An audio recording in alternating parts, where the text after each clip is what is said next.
Alright, since we are live, then welcome back to Balance. Uh, Last time on Balance, I almost asked for Nagnash to do the recap, but I'm gonna. Yes, please. Would Nagnash be willing? Nagnash would make lots of screeching noises, difficult to translate. Last time on Balance, in our misadventures, we woke to find many fewer of the in folk who had been part of our revolution. Sanitary plan for the town. Many had died, apparently. Totally natural causes, I'm assured. Big oof. Including the innkeeper's son. Uh, we grieve. Turns out, many had been stolen away in the night by the veiled ones and put on public display. There was much gnashing of teeth and fomenting of more revolution and violence, but uh, discretion is the better part of valor. So we cautioned the men to not be rash. But the young ones that I spoke with, they seemed like they might still do something rash. Nixie also managed to talk down many angry villagers from lashing out at the veiled ones, and we went into the manor. Mission was to lay traps and try to uh, position ourselves Jacob, with can you floor check plan Twitch and audio all for me? sorts of dangerous spring traps that we would make. But I found a painting, and I looked at the painting because it was very mesmerizing, and the painting tried to grab me and pull me in, and it was not pleasant at all. And so we smashed the painting. You have to actually be on the Twitch channel. Yeah, but we're working on traps. Alright.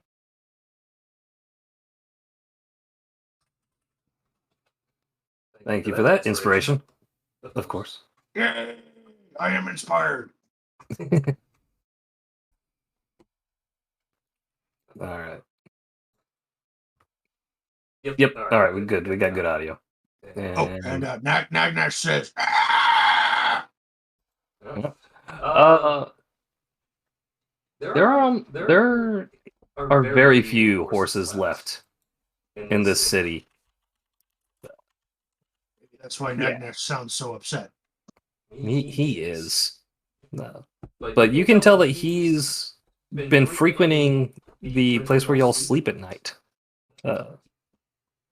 So something curious if you haven't looked into that yet. So with that, Is Nagnash developing a taste for human flesh? not yet. Oh, But thank goodness. But it looks like he's on the prowl, and his hunting grounds have been reduced to the island you're on, specifically the tavern you're in. I'm surprised I've gotten away with not actually having a map for that location yet. Oh no. But Do we roll for destiny points? thank you for reminding me. And, inspiration for you for reminding me. Cool, I'll add it to the already have one. Yes. The way I sound generous without actually being so.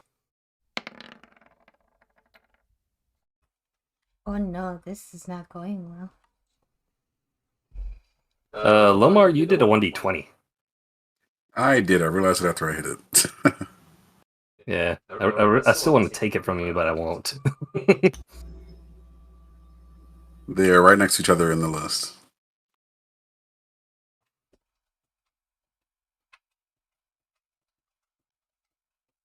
So Nixie gave me 1 point. Cutter gave y'all 1 point. Baracus gave y'all another point. And Lomar gave me another point, so we are at 2-2.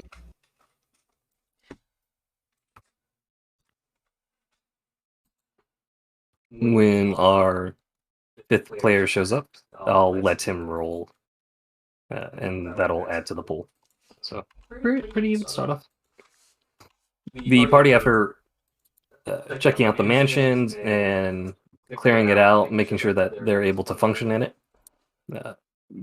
y'all have 6 days. Y'all went back, y'all got some rest at the tavern, and it is the start of the next day. You wake up, morale is low, but you have your pieces in place and you're starting to make plans. You have a bead on the big guy. You know about the veiled ones, you know about their vampirism. And you're looking into that and slowly building up the resistance to go forward. At least that's what I understand. If y'all want to throw a curveball at me, feel free. But yeah, you wake up, and it's not nearly as cloudy today as it normally is in this town. What does the party do?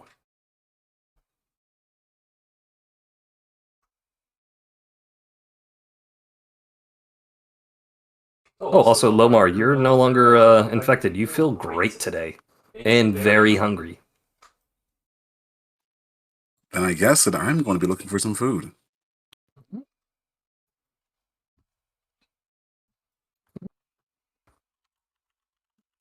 It's looking for champion of filth. As what's Nixie doing today? I'm gonna hang out in the bar area at least until noon. Okay. Artie stayed at the mansion. He said something about tinkering, and he has big plans. Something about a performance or recital or something. So that's where he's at right now. And Cutter, what are you doing this fine morning? This is day 1 after mansion raiding. Yes. I'm gonna be scoping the mansion again. Oh wait, So, who had the deed? If I was a rich man. Yeah,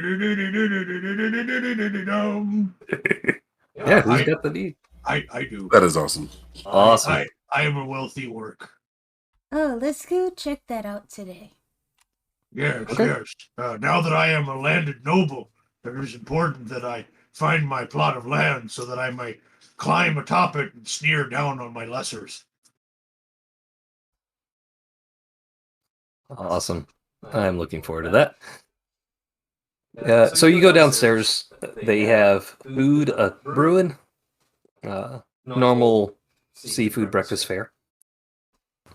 Lots of tentacle on the menu. It's somber. There's not many people in there right now. The fighting aged men and women who are in there all give the party a knowing nod, and a few of them leave as if to go draw up the troops.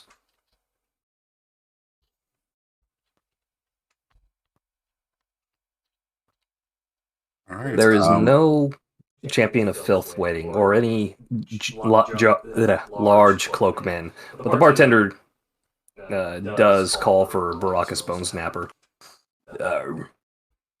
There was a big guy waiting for you last night, but you weren't here. Yes, I had issues to attend to, but did he indicate when he would return? He said he'd be here tonight, pending he don't die first. Oh my.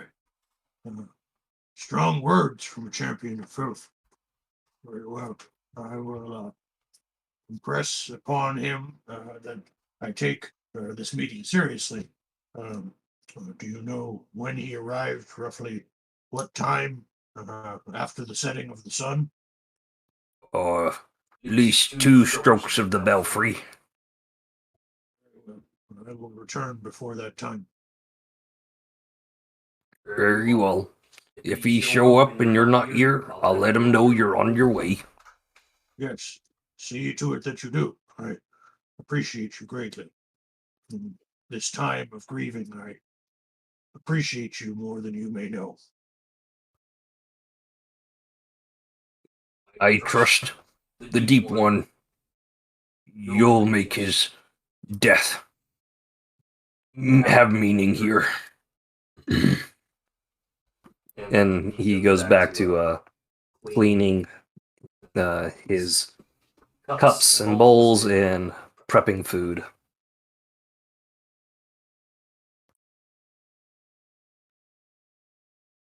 So the party's able to get food here, no problem whatsoever.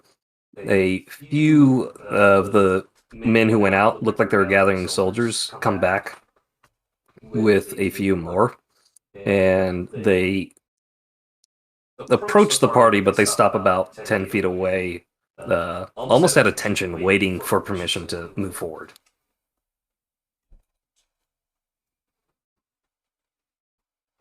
How kind of you to visit the inn. The season has been unfavorable in terms of tourism. However, your patronage here is greatly appreciated. And Baracus winks. Of course. And they all go to the bar, order the chum chucker, down it as quickly as they can, and then proceed to chuck back up, giving their offerings to the Deep One. Excellent. Very well. Now see to it that you enjoy the what word am I looking for? The Refreshments? refreshments, yeah. Yes, the myriad refreshments and other accoutrements and such.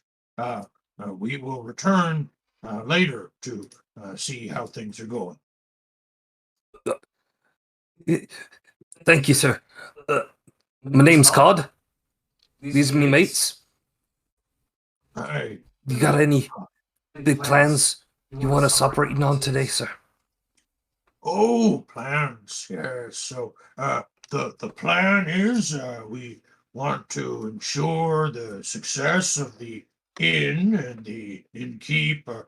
He's currently in a bad way. We just want to make sure that everything in the lower quadrants is nice and calm to improve tourism. Now, all operations of maintenance within the city have been set to a minimum, if you understand. Yes. He does not understand. He's like, okay, so we got nice and clams. He wants us to get clams. We're laying low for a few days. Oh, okay. Do you not want us to get clams? Baracus leans in close. Puke your guts out in the sea and don't get caught fighting in the streets. Yes, sir. And with that, he snaps to attention, and like he understands what the salute is, but his hand doesn't even make it up to his head, and he's and gives you a thumbs up, and he walks out. Right. Keep your head on its shoulders. But enjoy imbibing for now. Subtlety is lost on these young ones. With the deed out, Lomar, give me an insight check.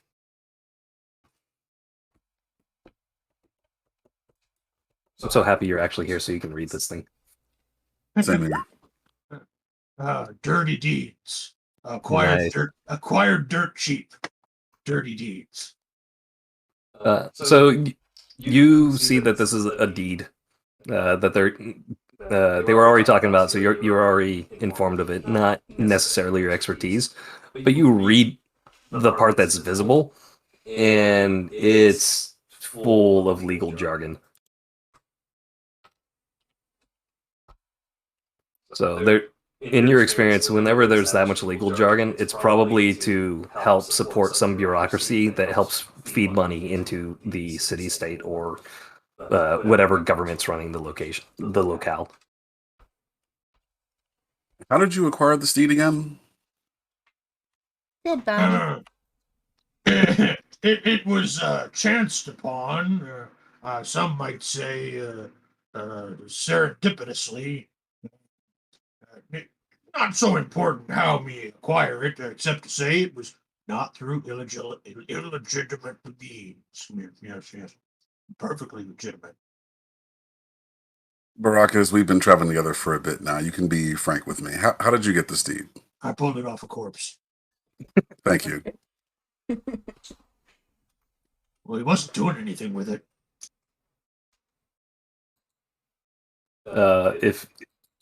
If you further inspect it, you'll realize that you're not going to be able to actually get the locale.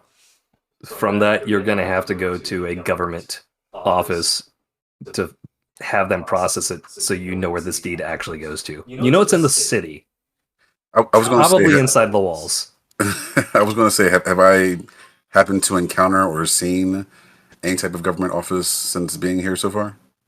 I'll have not.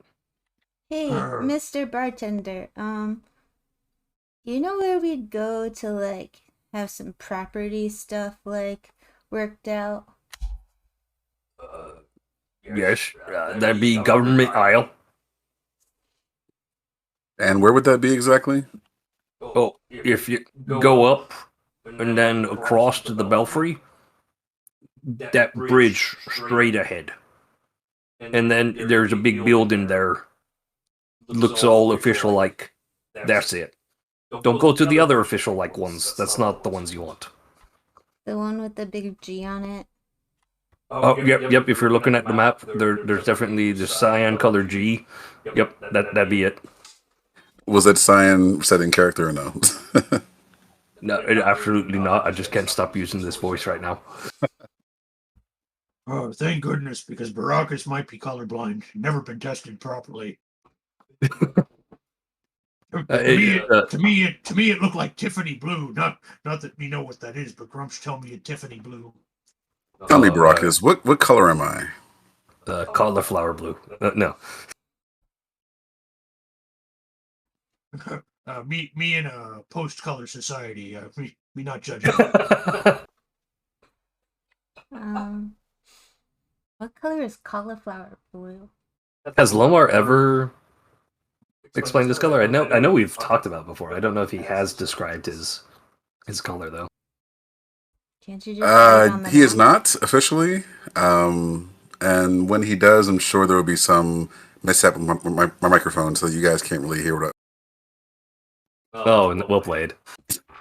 You're welcome. I was just like, because he looks almost like a shade of purple to me. A wider shade of pale. There's some shades of blue and purple in there, definitely. We're about to get the red, green, blue value. With that, y'all were given the location for the government building on Government Isle. Got caught and his buddies probably going to get clams. Off to see the wizard. Okay. Me head to government building with my Sunday best. Awesome.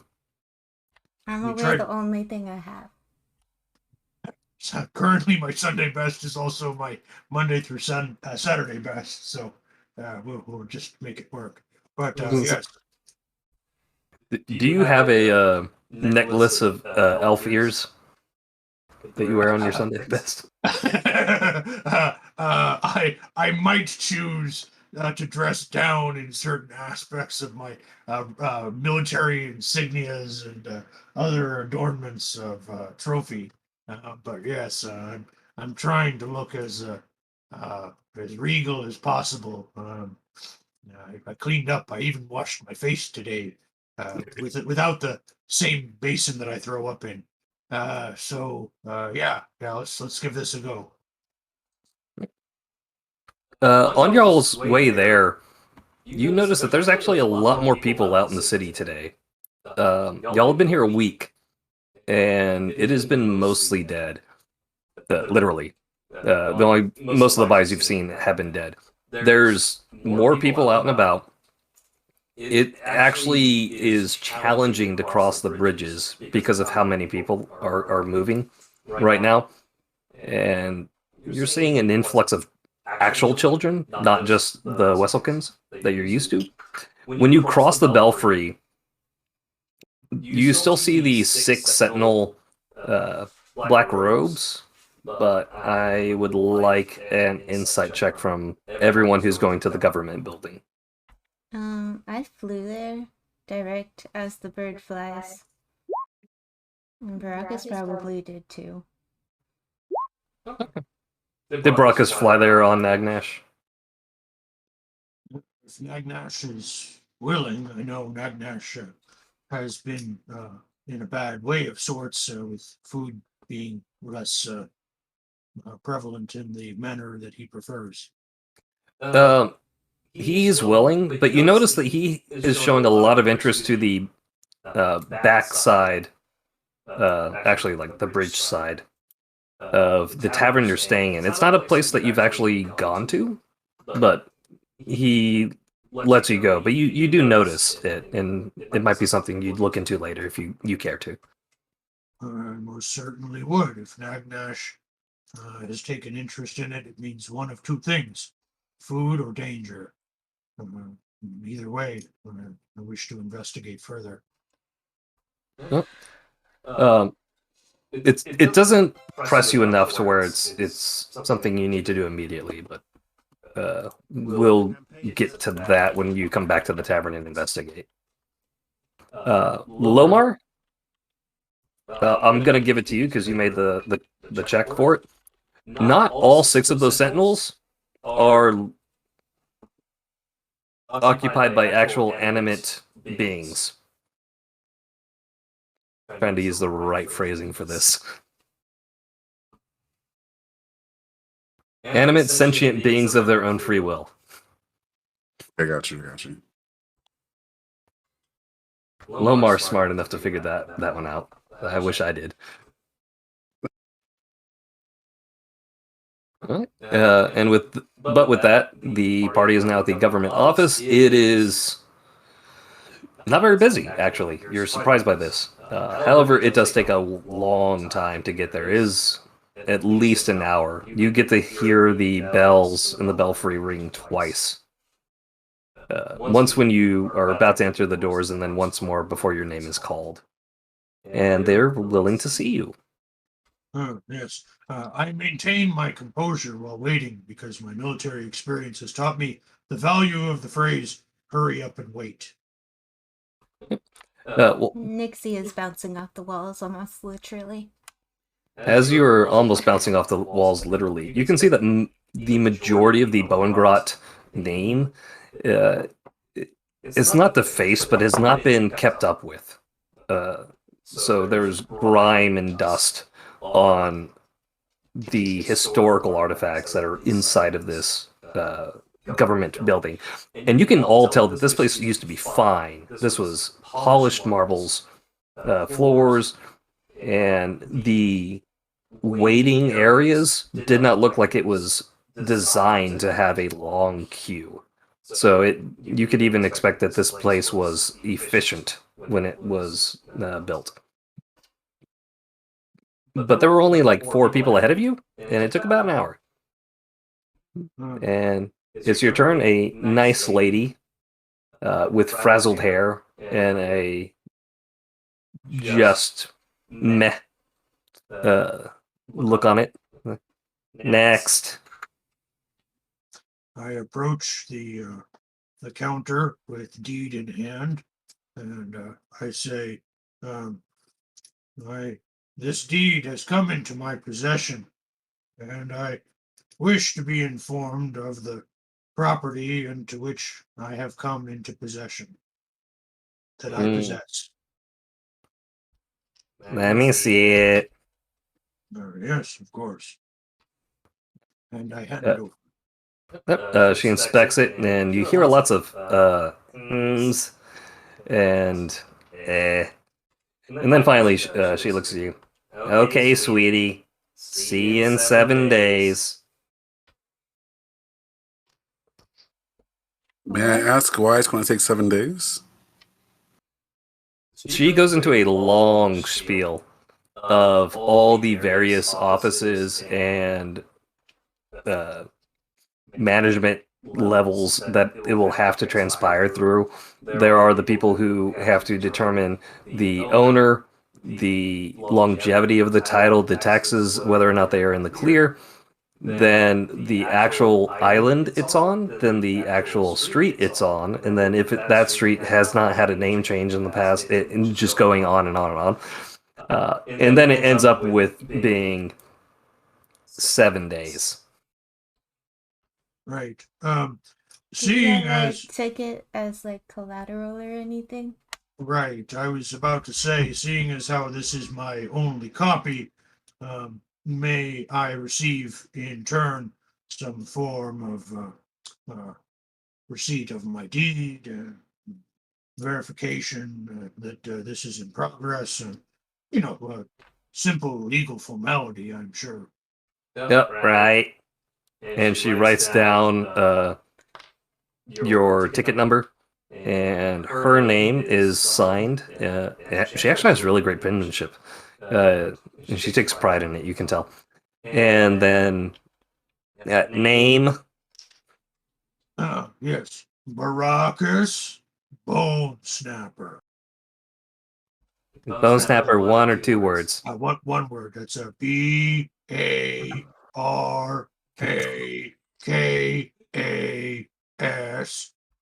and then a space. Bone, standard spelling. Snapper, all one word, standard spelling. All right, and she rips off the tear line and hands it to you. And it looks like she actually had a lot of that information already written down to you for you, but the fact that she didn't give it to you until you called her out on it, like, she just doesn't care anymore. Yeah, I can see that. Thank you for your time. I will return in 7 days.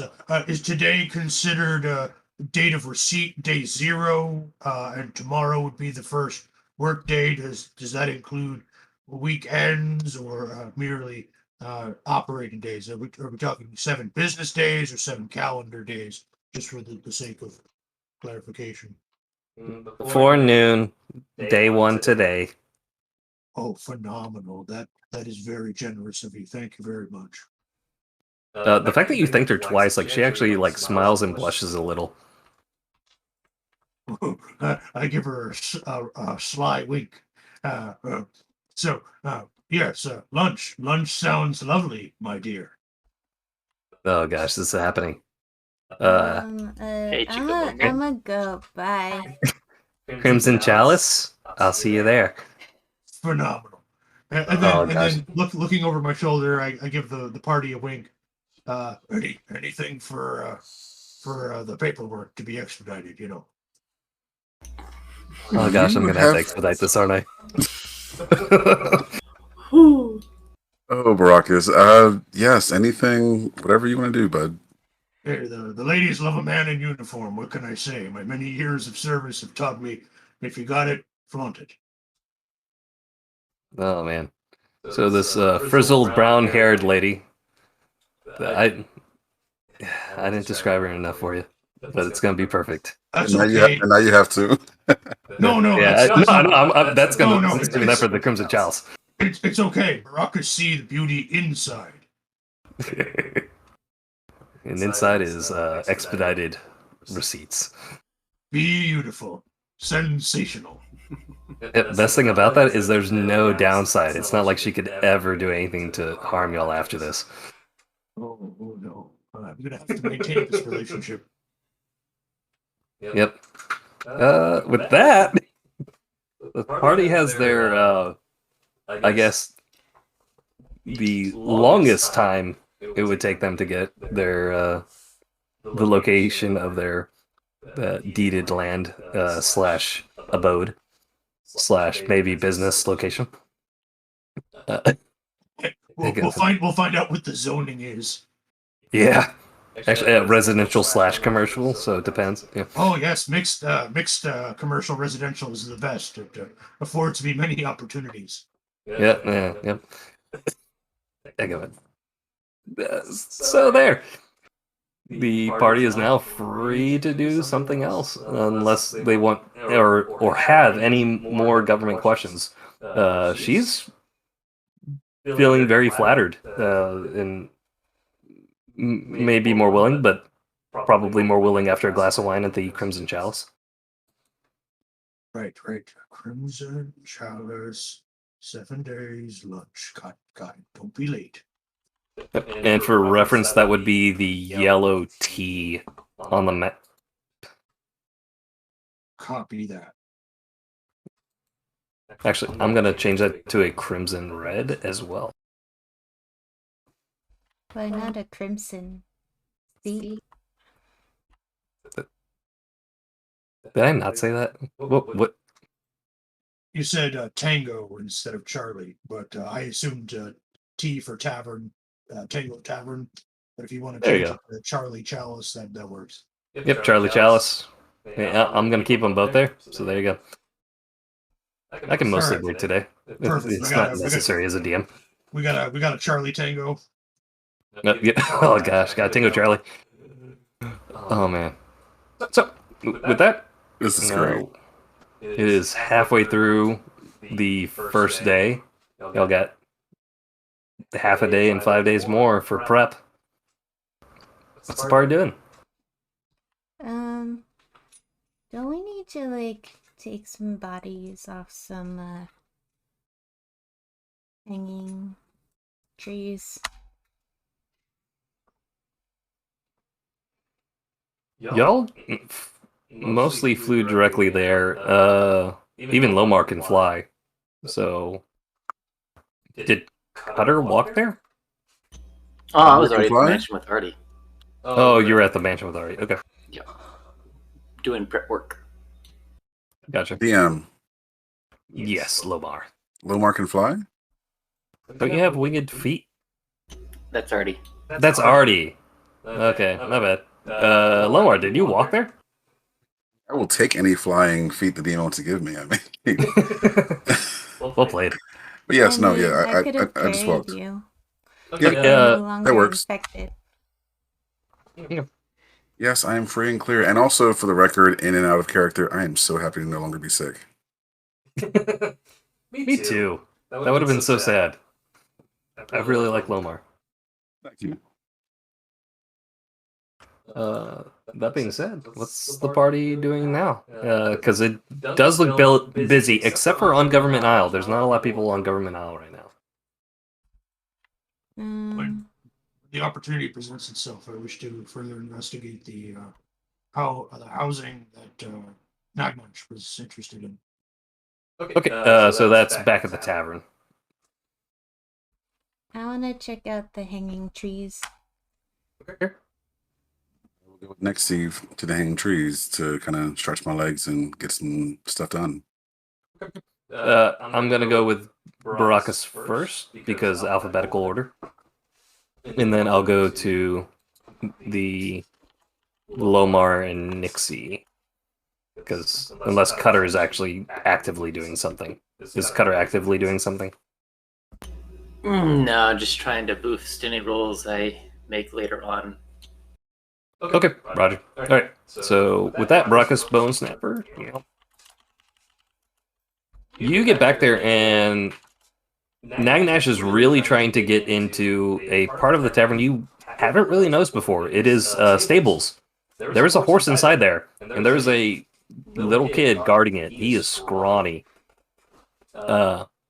And he's got scratches on his hands and lots of bandages on his arms. There's also a corpse next to him behind the half door. And he doesn't even seem to recognize you, Baracus, but he looks at Nagnash. He says, "Come back again for more?" And he grips his little shiv tight. Go, kid. I see. Child, I take it you have seen Nagnash before, and you wish to protect your remaining horse. It grieves me to say that Nagnash's propensity for eating horse flesh sometimes leads him to all manner of violence. Was this body someone you knew, someone Nagnash encountered? No, he also tried to steal the horse. I took care of him, though. This guy's harder to put down. Oh, thank goodness! I thought Nagnash committed murder. Oh, thank God it was only horses. How much do you want for that horse? I would gladly pay to feed my Nagnash. And he looks at you briefly, and then eyes bolt right back to Nagnash. I get paid a silver a day to protect him. What if I gave you 2 silver to go get a drink? You look like you could use one. You're old enough to have a beer. He's trying to do the math. He's like, I'd get that much in 3 days. No. Yes. 3 days. And I don't know what the owner would do to me. So, no, sir. Right. If you talk to the owner and he wants to sell him, by all means. Right. Where would I find the seller? I haven't seen him in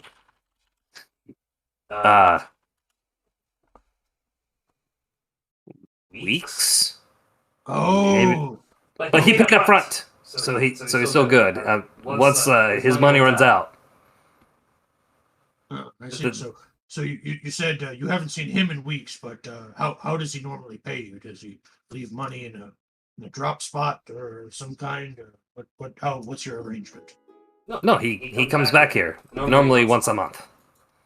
Oh, only once a month you see him. When is the next scheduled time to see him for this exchange? Let's see. And he again, he's thinking really hard, and that's right. 5 days. 5 days. After that, the horse is mine, and I can do what I want with it. I could eat it. I could sell it. I could sell it, steal it, and eat it. I probably won't do that. I should have told you that.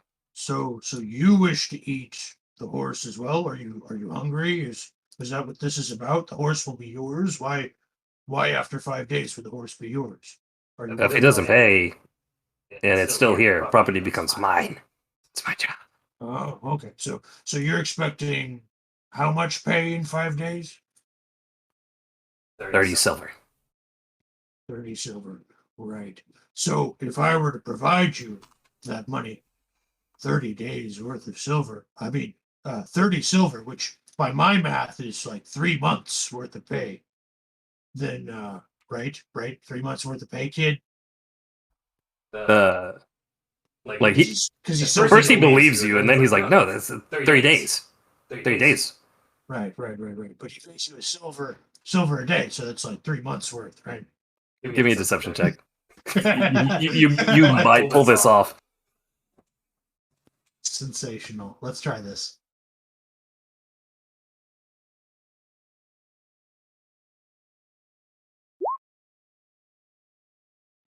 Oh. Oh man. Inspiration. Okay. Good call.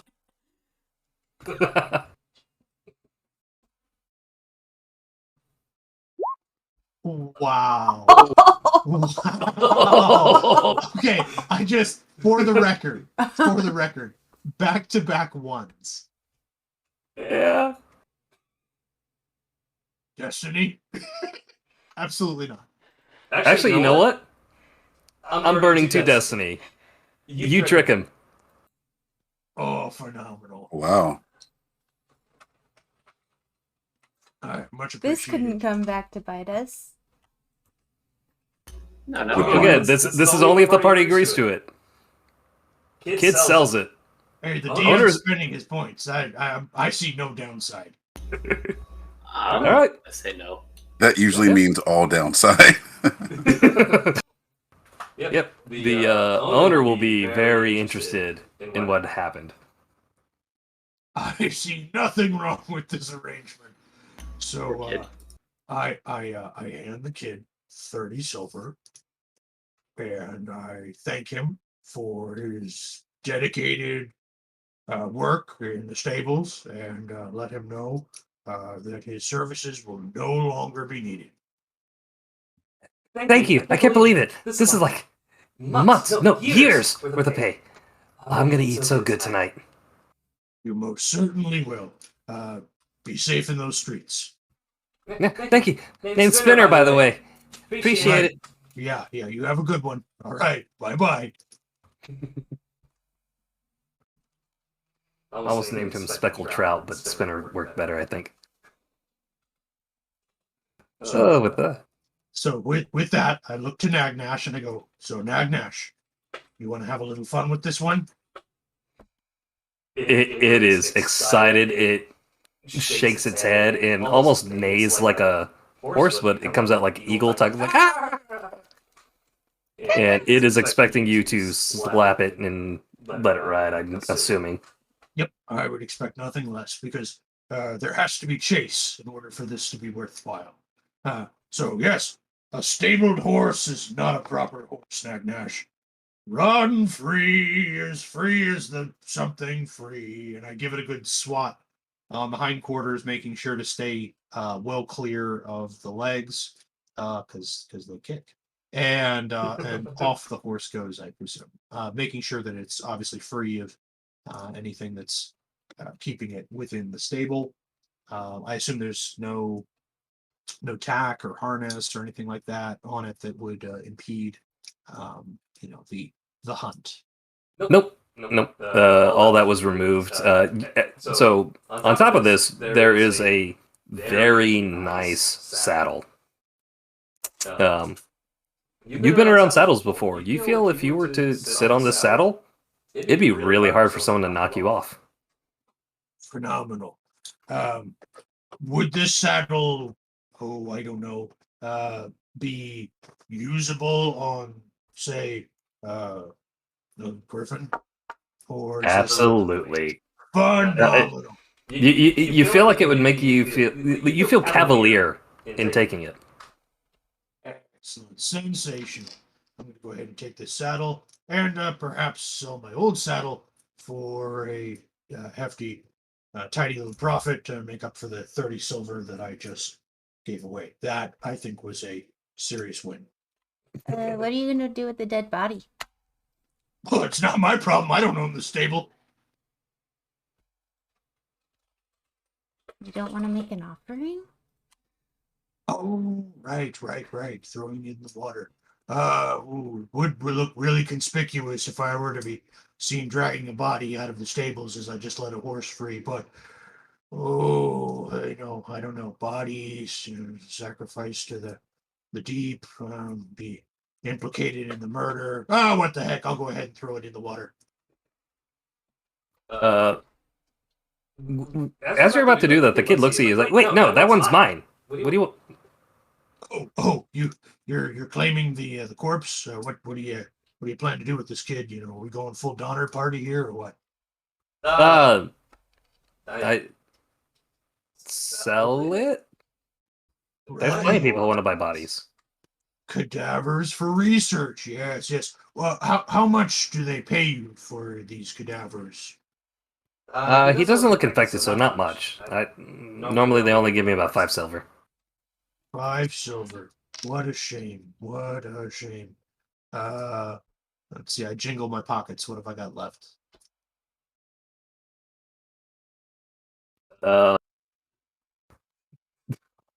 Did we never give you money? We never established pocket change. I assumed 30 silver was not outside the realm of possibility.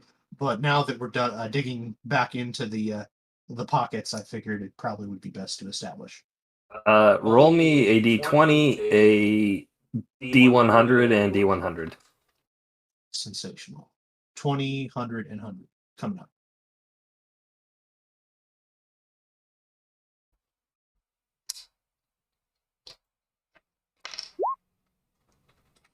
Nice.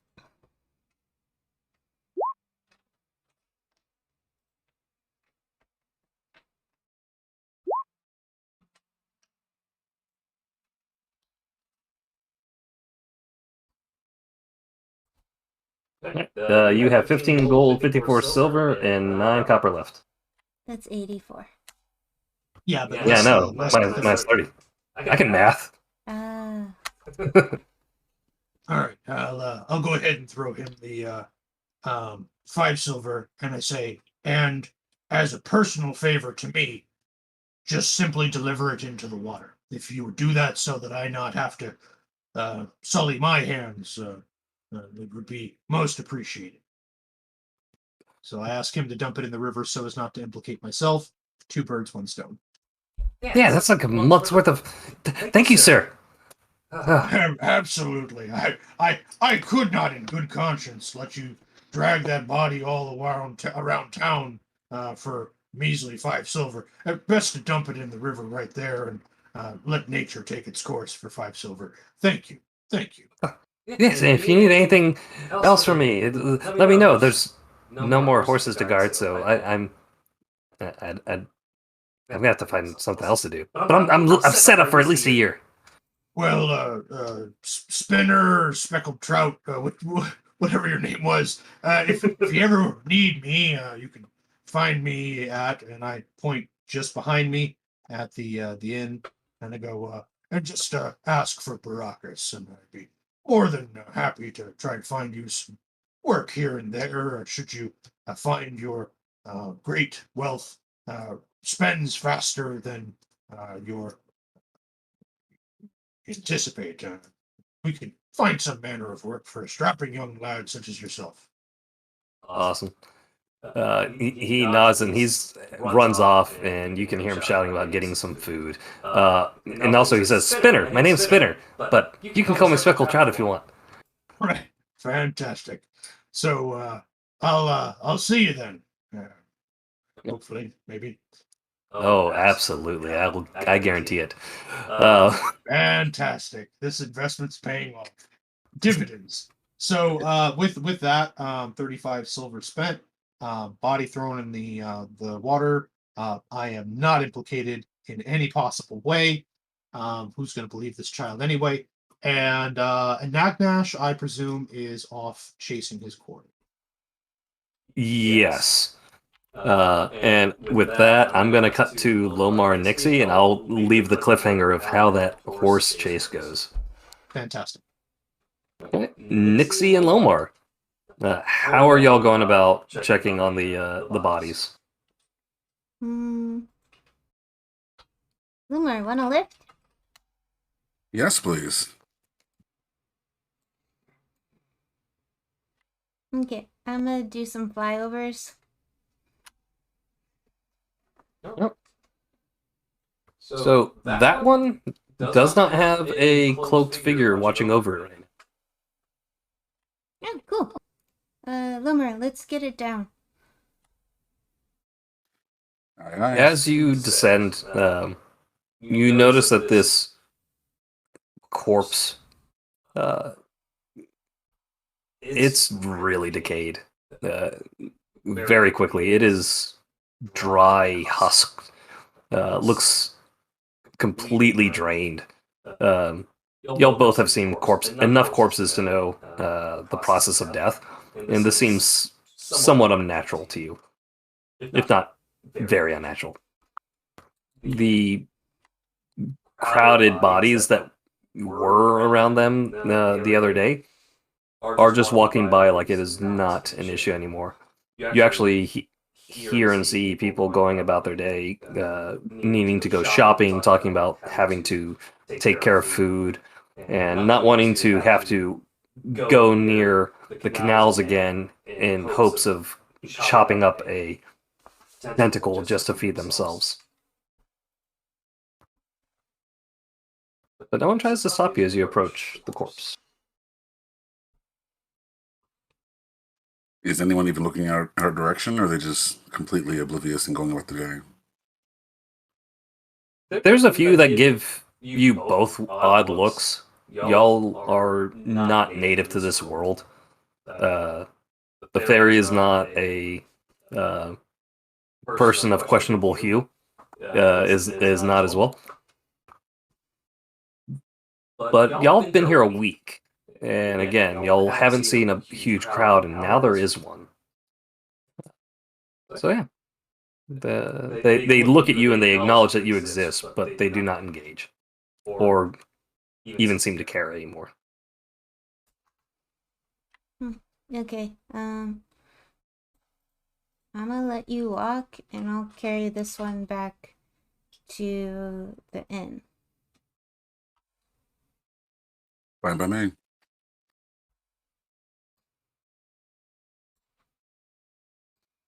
Okay.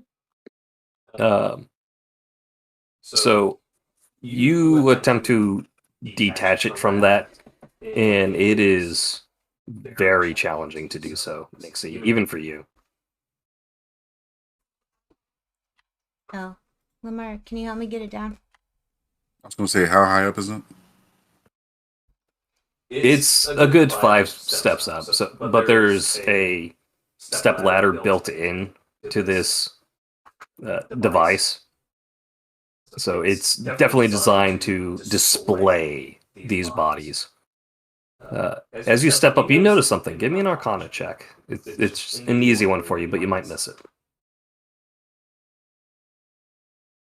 You don't miss it at all. This thing is magical in nature. The corpse or the structure? The structure. So, based off of what you can tell on this, it suspends the person that's on it in a state of near death.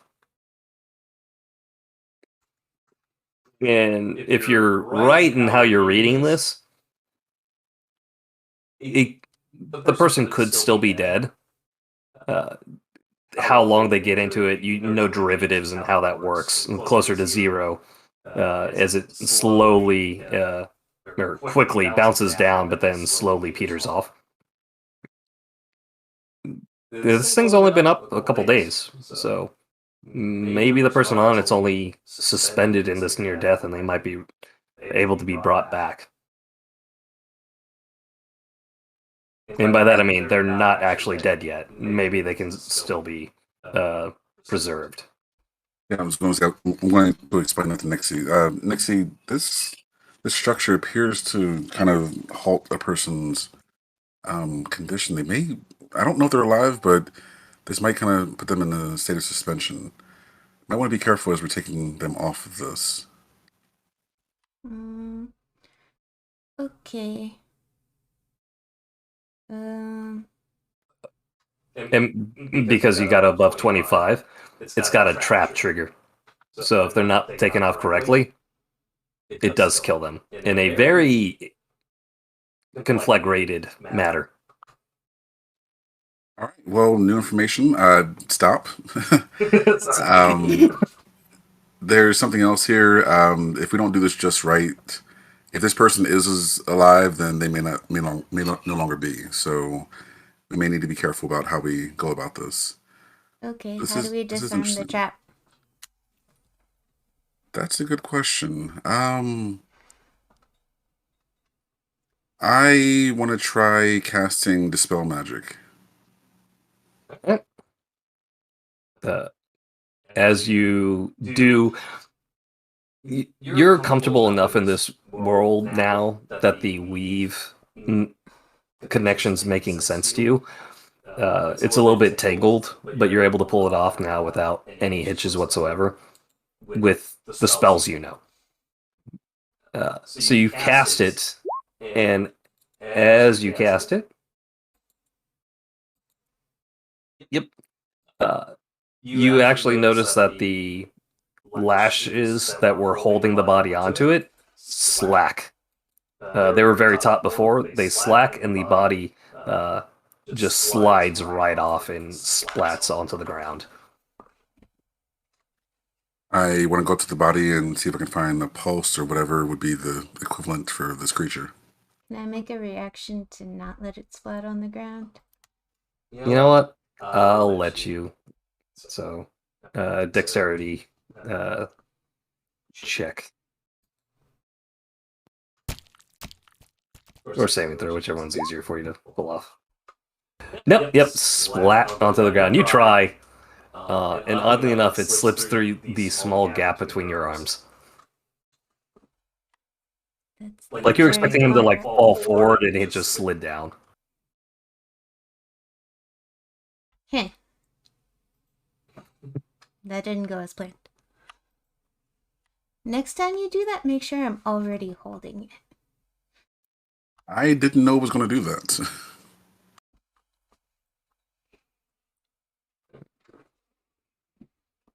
So can I check for a pulse or something equivalent? Yes. So your passive medicine check is 16. Yep, it's high enough. If he has one, it is so weak you don't feel it. I'm not getting any ideas on if he's alive or not. He could be dead, or he could be beyond my comprehension. Okay. Let's still just bring him back to the inn. I'm sure he belongs to somebody. With this, Lomar, you feel you have a chance. You could call out to one of the Wesselkin doctors. You know that they're always around. You can call for them, or you could attempt CPR and try to get that pulse going. With that, I would need a medicine check, but you're intelligent enough to know you could call out for help or try to do it on your own. For now, I'm going to call out for help because the last time I tried to engage with something medical directly, didn't work out too well. All right, I'll need a persuasion check on that. There was medicine. Hold on. Yeah.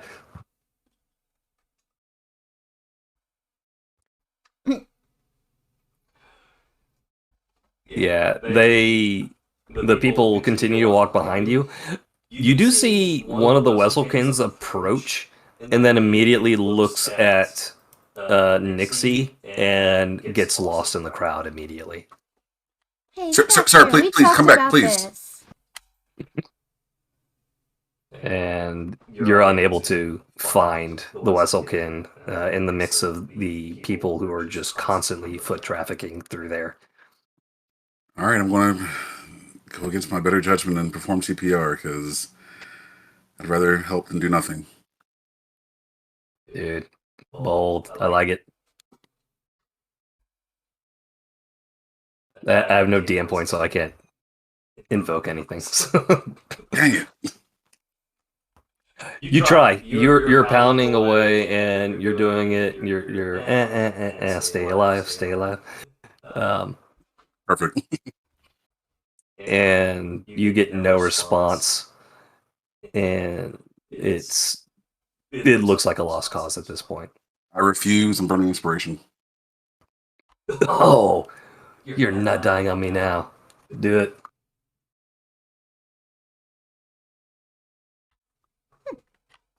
There you go. All right. Live, damn you. All right. You got it. He coughs up, very anemic looking. There is no flush in his body, just completely drained. And cries out, "Please, I'll do whatever you want." And passes out. but the chest is heaving with air, and the pulse is there.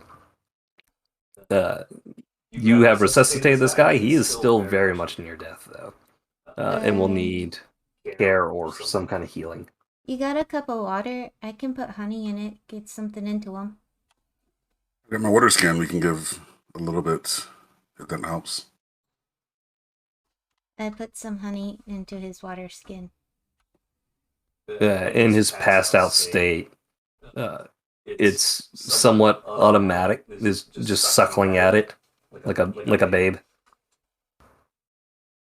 And you get some delirious mutterings, mostly about no's and pleases, just begging. Okay, we should definitely get him back to the inn. Fly him there as fast as you can. I'll go by foot. Okie dokie. I pick him up. Yeah. And you're able to do so. And fly on back.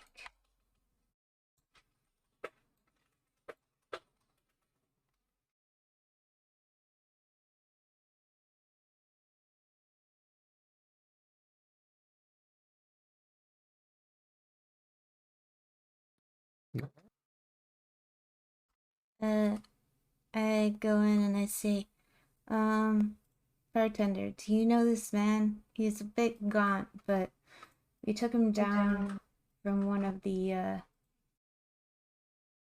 hanging posts. Marlon! You got Marlon. He's alive. He's me boy's best mate. We might go after your boy next if there's no one watching him. Is there someone who can look over Marlon here while we go do that? Call the priest. Go. Save him if you can. Okay. Is Baracus around too? I was right across the street from the inn at the stable. If the timeline is So it's So it's about this time that you would hear the loud neighing of a horse and the loud rushing of hoof stomps as it leaves the tavern. And after some screams and yells of humans in this heavy trafficked day, you hear the final death knell that the horse lets out as it gets tore into an island over. So thankfully, there was a griffin to stop that wild horse from trampling over dead bodies. Or not, they weren't dead before they were trampled.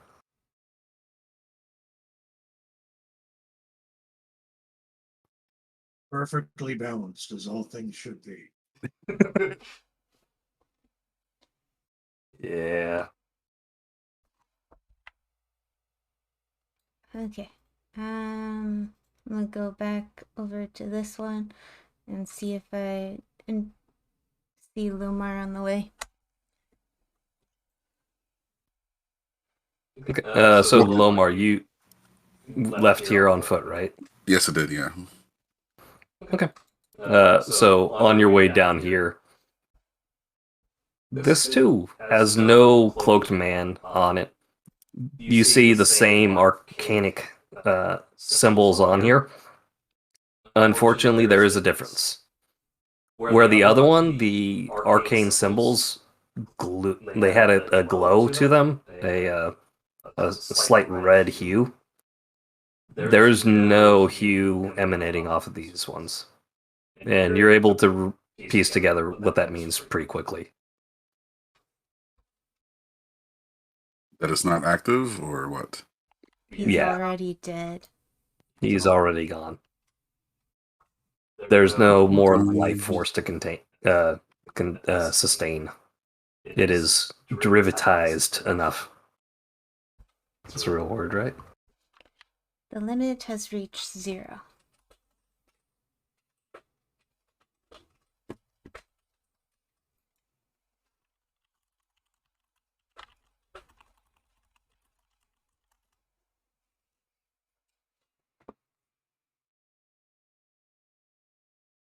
So with this news, Lomar, what do you and Faye do? Or Faye, Nixie do? I think this one may be beyond saving. Yeah, we can come back, but let's move on to the next. No, we should get this one down and bring him right to his father. We told him we were going after him next. It would be cruel to make him wait. You're right. You're right. Gosh, you're right. Okay, can you help me get him down?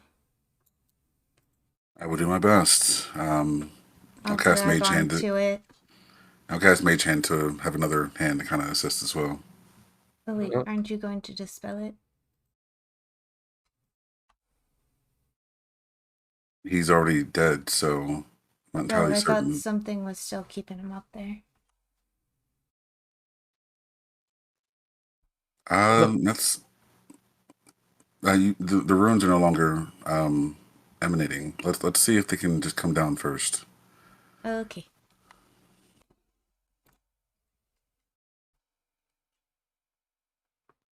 Yeah, and we're gonna try to manually. So you're able to get him down, no problem. They, without these enchantments being active, you can also tell that the straps are they're slack, but they're not like they were on the other one. This one's slowly slacked, and he's still being hung by it, but with some easy movements where you lift him up and pull the hands out, you're able to get him down. And people watch you as you do it. So, are y'all? What manner of carriage are you doing with this? Is it respectful? Is it just nonchalant? How y'all actually doing? Respectful. We know Respectful, this guy. definitely. Huh?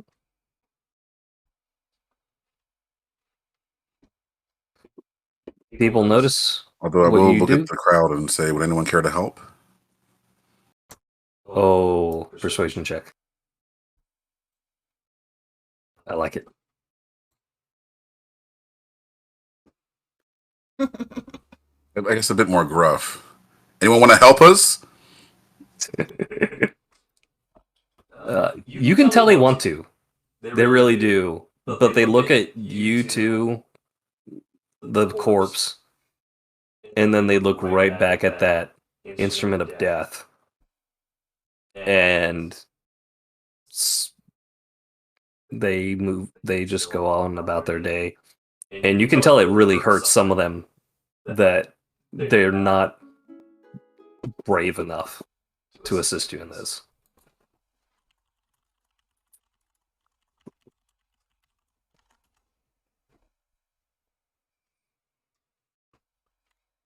Okay. I'm gonna carry him back to the inn as best I can. And back my way through the door. And place him on a table. And tell the is the barkeep back? I'm getting the priest. No, he is not.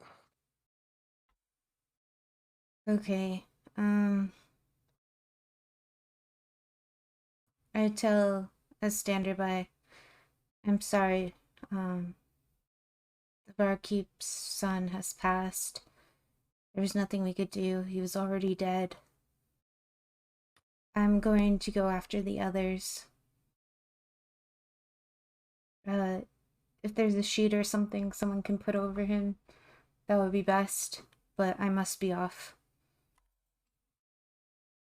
No. It's about this time that Baracus, you would have been able to catch up with the griffin, or if not, you would have also noticed Nixie and Lomar with the body coming the other way. So what did Baracus do after he slapped the horse? Well, after sending the horse off, he probably would have kept an eye on it just to make sure that the hunt went well and that there weren't any unforeseen complications in the process. And aside from a few trampled people, it seems like it went swimmingly. And so after letting Nagnash eat his fill of the renegade horse, which clearly of his own volition just murdered all those people. So thank goodness Nagnash was there to save the day. I retrieved Nagnash, having eaten his fill, and check back in with the party to find them wherever I do in that timeline.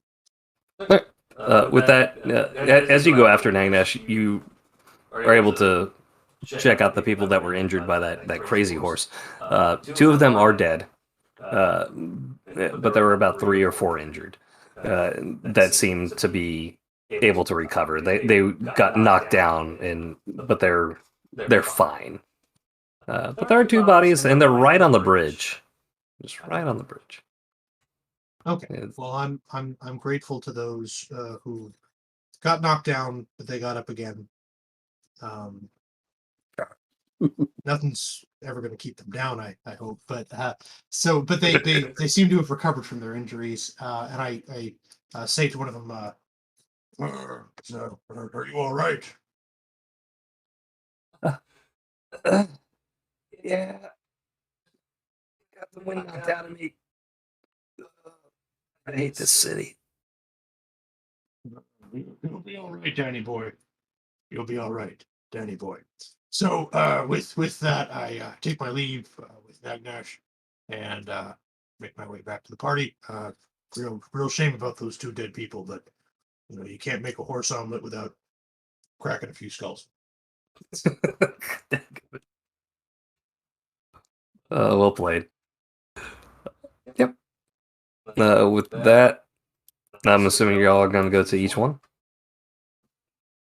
Yeah, I was gonna head to the next one here. Before that, the one that we just got done messing with, could I try to just look at it to see what it's made of? Like, is it just made of wood or something else? So it's made out of wood. It is stained. You'll have to do a good medicine check on it to figure out what it's stained with, or if you're familiar with alchemy. Ouch. So, yeah. You don't know what it is. Fair. A type of sap, maybe. It's dry and doesn't look like any type of wood you're used to in its current state. But Okay. it is a weird place. It may have weird stuff.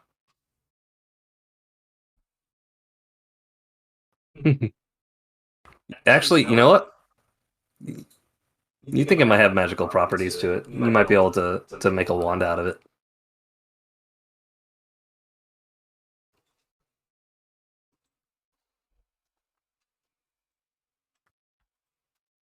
No. Okay. You got more pressing matters though, so I don't blame you if you don't follow up on that urge. At least not now. So I check these runes to see if they're glowy.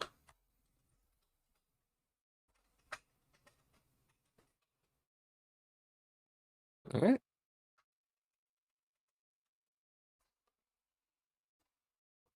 Can y'all see that? See what? No. Nope. Okay, perfect. All right. So for this one, it does have some glow to it. Nixie, you're able to pick up on that. Okay, this one's glowy. I should wait for Lomar. I'm gonna go look for him. He's not that far behind you, so you're able to catch him up to this. Hey, this one's glowy.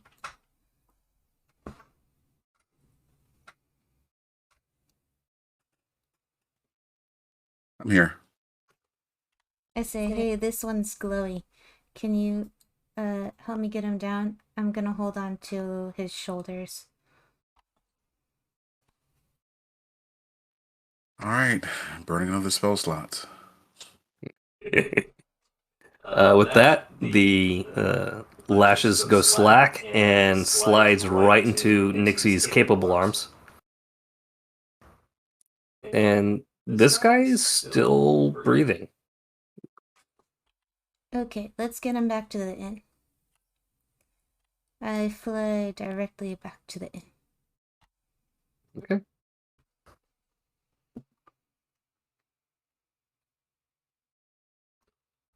I go in and I place him on another table, and I tell the standers-by, this one's still alive. I can hear him breathing. They set up another table for his body to be on, right next to the other one, and the tavern owner and the priest have not shown up yet. Okay. I do believe there's still 2 more. So, Might be Oh, best to yes, continue yes. this another day, just to, in case we encounter more runes. I'm a little bit cautious about what's actually going on here. they might be dead in another day. We have to do this now. Well, I agree that time is of the essence. We can at least check on them, but again, there's something else going on in the city that we may want to be prepared for. Okay.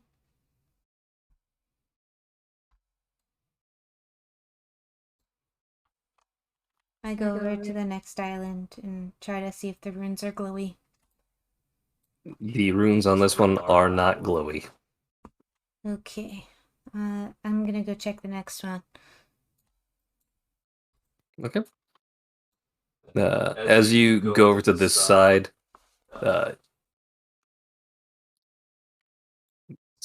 think it's like the first time you've actually been to this one. You notice. No, I've been to this one before. This is where I called the riot. Oh, that's right. Yep. All right. In that case, I'll let you know after this one. The runes on this one are not glowing either. Okay. I'm gonna go back to the other one to wait for Lomar. Okay. As you fly up, you notice that off in the distance, in that direction, there is a lighthouse. The lighthouse has rocky shoals all around it, and the waves batter it. You can see some stairways, a stairway coming up from the water that's extremely brutal. You have no idea how anyone could get there without flight, but you do see that. And you come back. That looks cool. There is one more body that you'll know of, and it's on the island where the belfry is. Okay.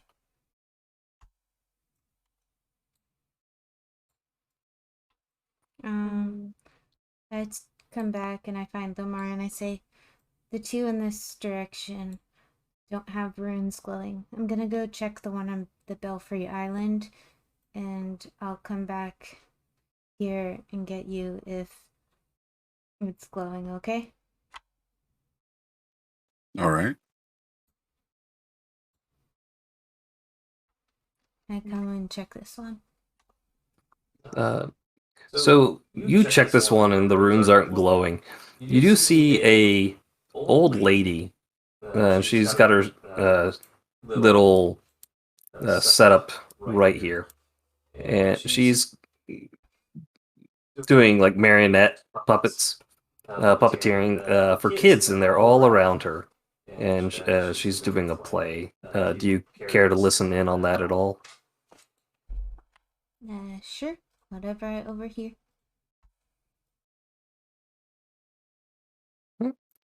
She tells the kids to gather around, and she tells her tale. that all good kids are rewarded and bad ones go to hell.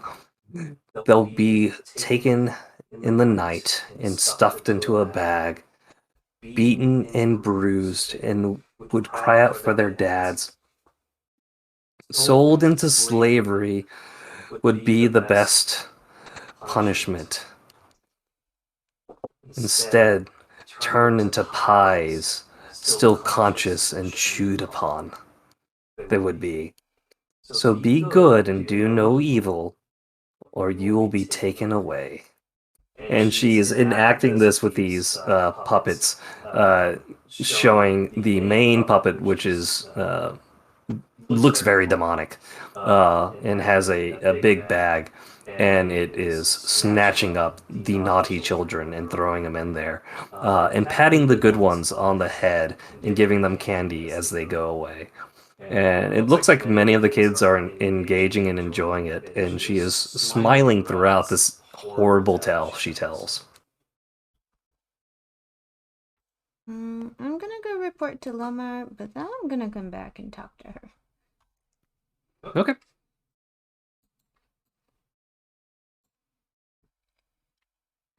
Lomar, all of the others, the runes are not lit. So Oh, good. good. Anyways, I guess we can go back to the inn for now and see if anyone wants to come help us with these in a minute. Sounds good. Because getting around, well, obviously you can fly, but getting everyone back to the end is going to be a bit much for just the two of us. Yeah. Do you want to lift? Definitely. Alright, I lift Lomar back to the inn. Brockus, you're there with Lomar, so you're able to hear the same thing. Okay. Yes. And Brockus, you know some guys who wanted stuff to do, and it sounds like getting bodies off of their display cases is something they could do. It would be a morale booster for sure. The question is, are we ready for the potential backlash? Well, we already started. Well, as I always say, act first, think later. Let's do it. For once, I agree with you. Come on. Also, I met this really creepy lady who was telling about children being taken, so I kind of want to go talk to her. She might have something to do with the Fae stuff, so I need to investigate that. She's by the one in front of the belfry, if you guys want to come with me there.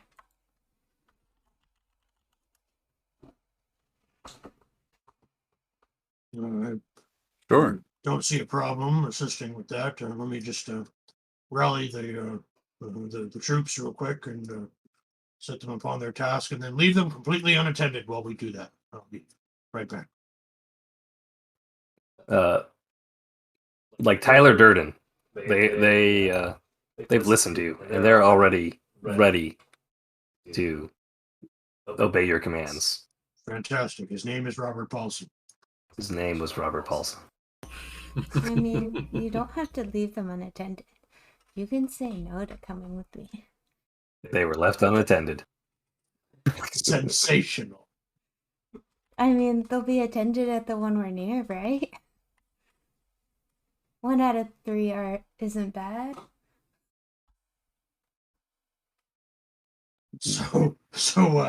Yeah, I'll go ahead and attend to indicating where we'll be pulling individuals down, and what the heck, I'll even stand out front and make sure that I'm the one who's most visible in the process. If I'm going to draw ire, let it fall upon me. Okay, so they can do the lower ones and we'll get the one in front of the belfry. That way, we're the most visible, anyways. So be it. His name was Robert Paulson, and they go to do your bidding. It's not my bidding. I'm not running anything. I'm just merely a cog in the machine. I give Lomar a lift again, and I assume Brackus flies over on Negnash, if willing. Oh, I think Nagnash is in great spirits. He is. He is so happy. Like he's basically just fat on happiness right now, and horse, mostly horse. So, Fantastic. yep. When you get there, she is still doing her play. The kids are very engaged with it. There are a few that don't seem very interested. But she's very much trying to get them engaged. It looks like, I mean, there's possibly someone here who's trying to bring some happiness to the life, at least to the kids of the city. And y'all are all kind of. It is. You have the potential of being lifted in spirits, that there are actually children here, because you're mostly used to seeing Wesselkin. So you three all get inspiration. Yay!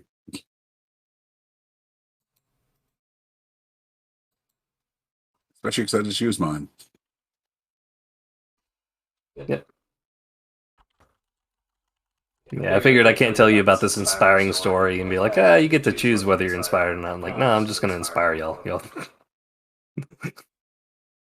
mean, you can be inspired and still question her or whatever, but y'all have that inspiration now. And the Sentinels are looking straight at the display case of that executed person for defying the orders of the Countess.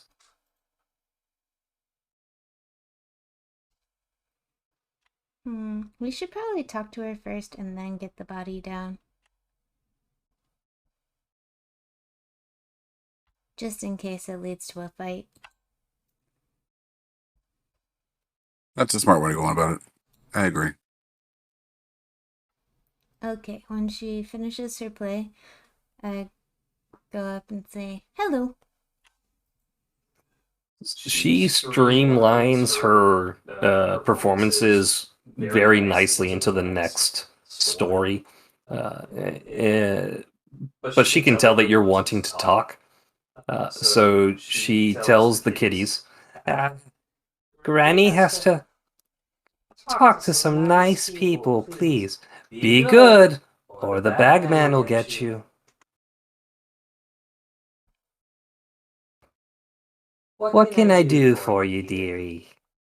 I'm just wondering who the bagman is.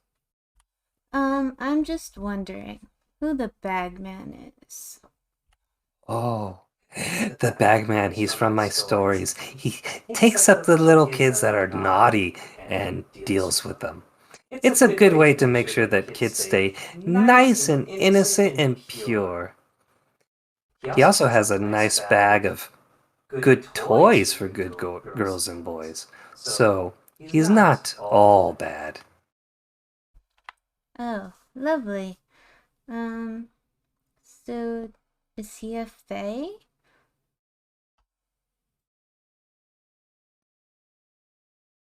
Maybe, perhaps. Why would you ask that? Oh, I'm just looking for a fae that takes little boys and girls.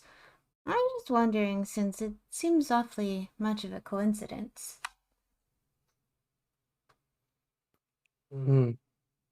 Yes, coincidence. Fae do take children. The Wesselkin are proof of this. But to call the bagman a fae... yes. Let's say he's a fae. Then they'll be even more conflicted when he does good things for them.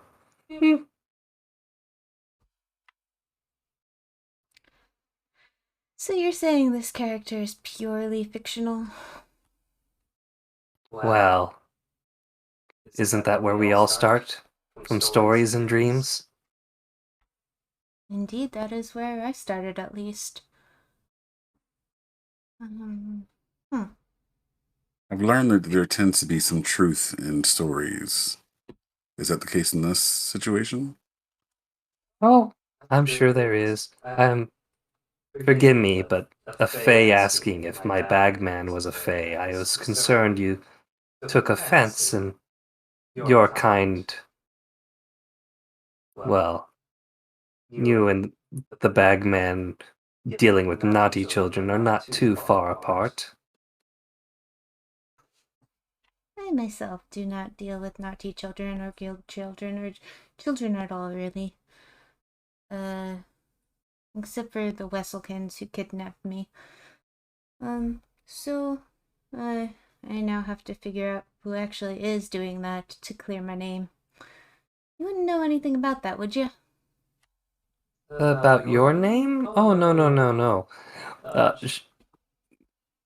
As she's talking to you, she actually does have a bag of toys, and she attempts to hide it from you. You can see her pushing it back with her feet. Um, she's very calm and polite, but she's also nervous. You can see a bead of sweat on her brow as she's talking with the Fae, and now Lomar as well. May I ask, why are you so nervous? Again, I thought you took offense, and mm, I'm used to dealing with children. You see, and she brings out the bag of toys. I am a toy maker. I do these because it pleases the kids, but also brings business. Well, you scare me. Rightfully so. But I am not a fae of this world, so I do not take offense to them. Oh, thank goodness. But your story is pretty evil sounding to begin with. I'm gonna keep an eye out for you. Well, may the bagman watch out for you and give you good toys if you're good, and take you away in his sack if you're naughty. Oh, I would so like to meet him. Indeed, indeed.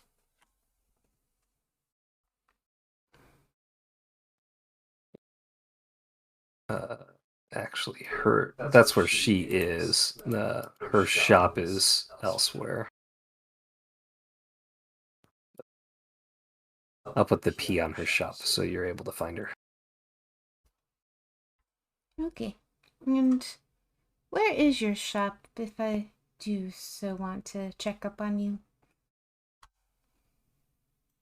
Oh, just around the corner, dearie. And you see it's in this little cul-de-sac area, and the outside is adorned. It's actually like brightly colored, has lots of toys and a very large open window. You can see inside, and there are puppets dangling from the ceiling. There's toys of all sorts and kinds. It's a very large toy shop, actually. Interesting. Okie dokie. Well, must be off. Have, troublemaking to do. Enjoy yourselves. Okay, you guys ready to get this dead body down? Sure, let's go for it.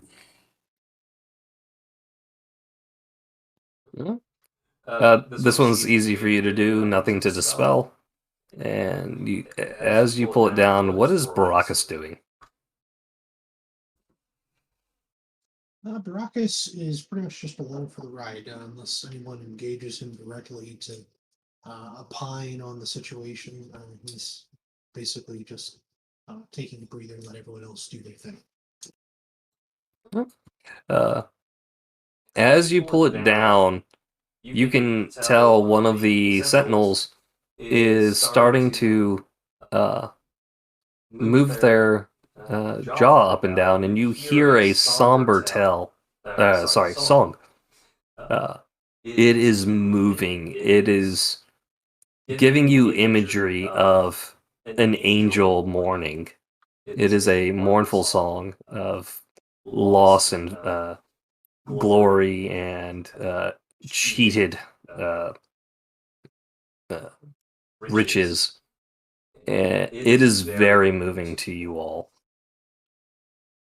Not so much that you're at risk of anything, but you can hear the kids running away and saying the downfallen is singing.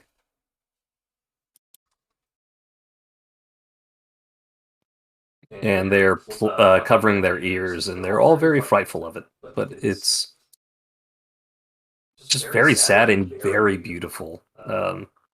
None of you have heard a song so beautiful or so sad.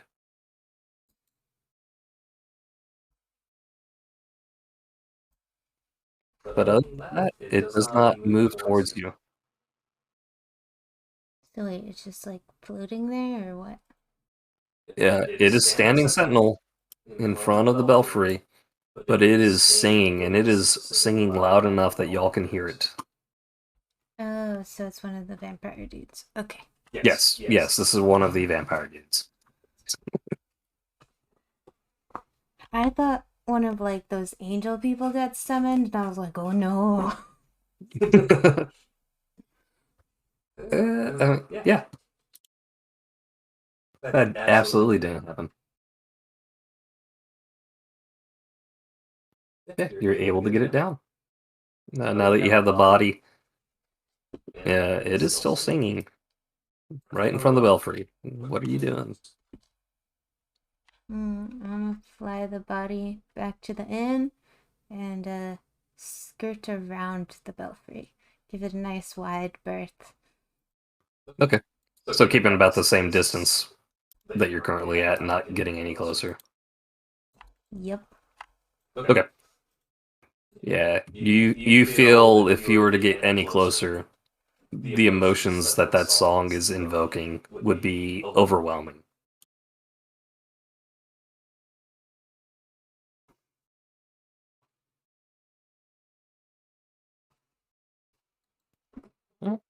And if the rest of the party goes there, the tavern owner is still not yet back. But there's still some sun left in the day. What is the party doing? We Where have two more is bodies this? to get down. Also, Oh no, other people were doing that. Other people already got those. forgot about that. Sorry. Yep, you're good. I'ma ask the bystanders, where would the Armin go to get the priest? The church at the lighthouse. You mean like in the middle of the water lighthouse? Yep. Oh, okay. Yeah, I'm gonna go help with that. Bye. You look and there are no boats on the water. So if he's going over there, it's not by boat. At least not as far as you can tell. I'm gonna beeline it over to the lighthouse. I tell the other people at the inn, if my party comes, tell them I've gone to the lighthouse over by the easternmost island.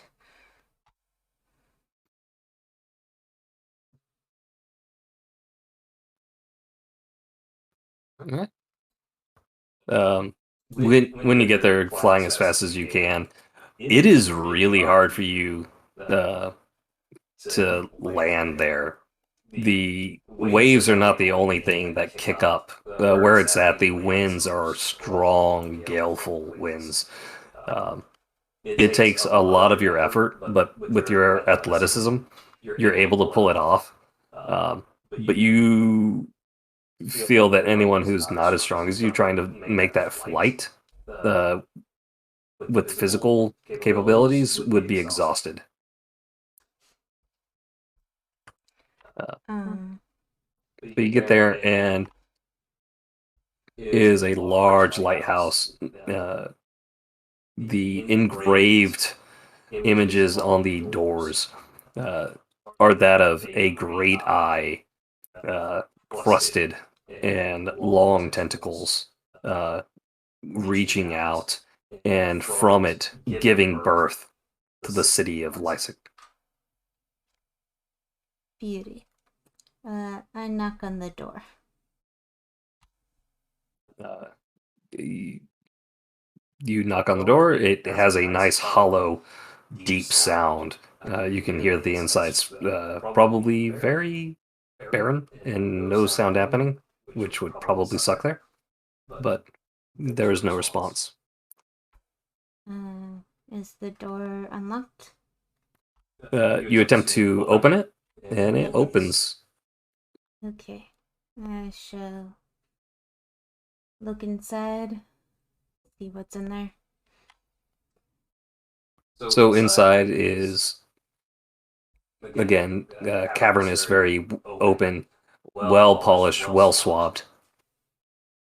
But this open area, you go in, there is a nice altar. There are areas where you could imagine pews being, but there are none. It looks like this is an open type of temple for people who come in to worship or do what they do here. But there is no one here. You see more images and depictions of the Great Old One and offerings to the sea and the great bounty and blessings that happen from it. As you move around, each step is cacophonous. The sounds of the... Hmm? I don't step. Or each flap of your wing is cacophonous. The roar of the waves and wind enveloping this place starts developing this droning hum, and it gets loud and loud. And I need a wisdom saving throw.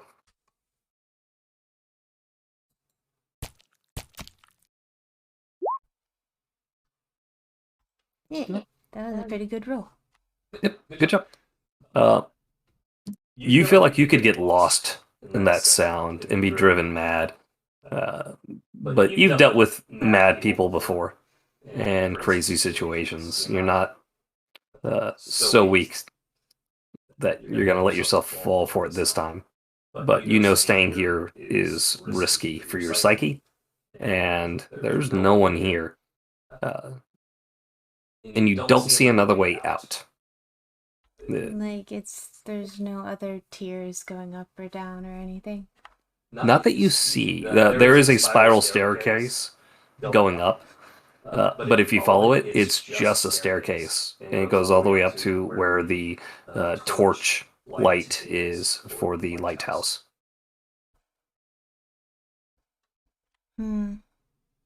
Maybe they've already gone. I go down and out and look around on the waters between the lighthouse and the land here. And you see nothing.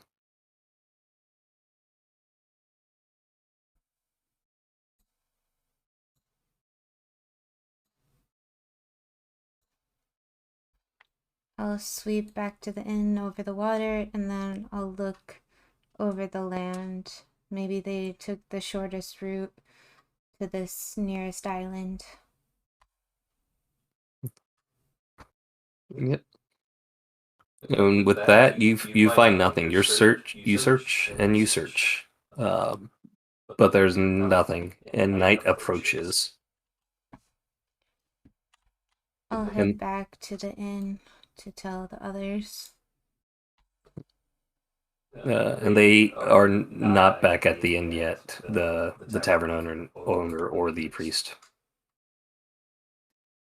I would have made my way back before the second chime of the bell, following sunset to rendezvous with the champion. Yep, it is not quite nighttime yet. So you're well ahead of that time, thankfully. But it is shortly after nightfall that the tavern owner and a very salty looking guy walks in. They are both drenched with salt water dripping from them. The priest is wearing looks like shark skin vestments stitched together into a cloak. Yeah, rope, sorry. And he's guttering and mumbling to himself, talking in what seems like a very mad language if you attempt to eavesdrop. And he goes over to the bodies and starts checking them and looking them over. Oh, thank goodness you guys are okay. I went to the lighthouse and I couldn't find you, and I searched the waters and I couldn't find you, and I searched the land and I couldn't find you. While the priest is doing his thing, the tavern owner looks at you, and you can tell he's out of breath and again drenched. If I'd have thought about it, you flying would have saved me a lot of time. But figured it'd be best if you get the boys, the girls, and I go get him. Yes, and I'm sorry to report that only 2 of the ones we got down were still somewhat alive. And your son was not among them.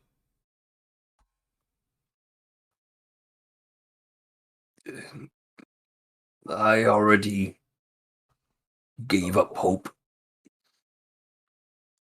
I knew you saved Marlin, but thanks, lass. And he walks over to the corpse of his son and just buries his head into his chest and grieves.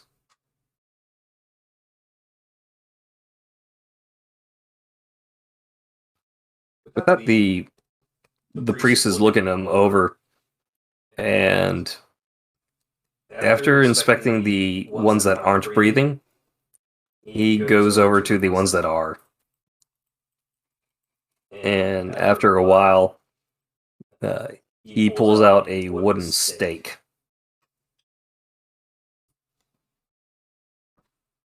And looks like he's about to drive it into one of the ones you saved. Does the party wish to do anything? Sarah, what are you doing? No, the suckers got him.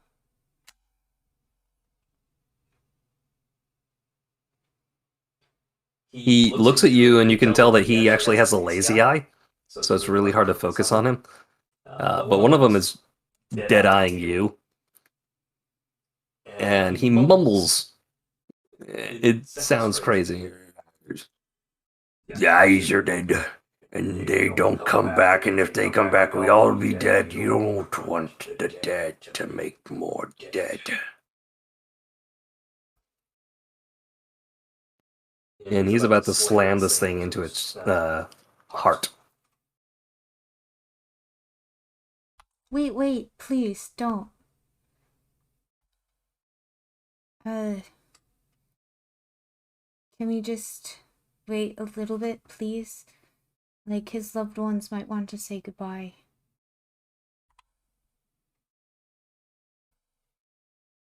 He's about to completely ignore you and do the deed.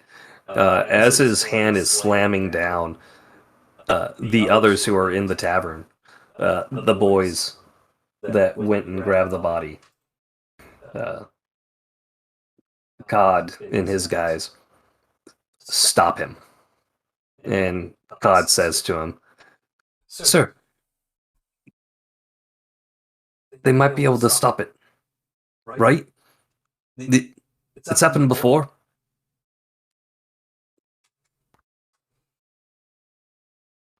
And the crazed-eyed priest looks at the party and rips his hand, his arm out from Cod's grasp, and throws the stake onto the ground. "On your heads be it. You don't blame me for all the murders that's gonna happen." Yeah, and he goes over to the bar and pours himself his own drink. He made it all this way. He's gonna at least imbibe a little before going back. So he's saying both of them were turned undead? Your take from this is he's pretty sure that they are going to become murderous, crazed creatures.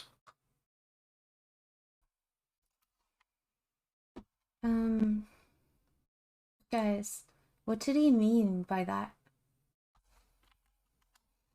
I actually want to go up to him and ask him directly. Sir, could you elaborate on what happened the last time someone came back, as you said? They don't like turning unnecessarily. They're smart, you see. Making more of their kind makes it harder for their kind to survive. I know they're bad types of predators, they are. But sometimes they like putting on display how they do their deeds. They put them up in these machinations. But a few survive. The strong ones. And oh, the strong ones are the worst. Because when they get turned, they get stronger. But they're not like they were. They're little babes, they are. Babes who are crying and wanting to suckle. Only these don't suckle at the teat, they suckle at your neck.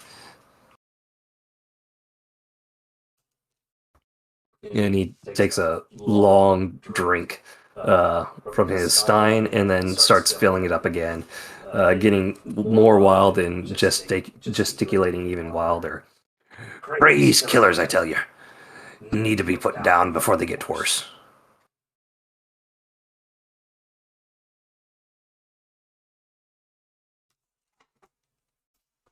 Thank you for your information, sir.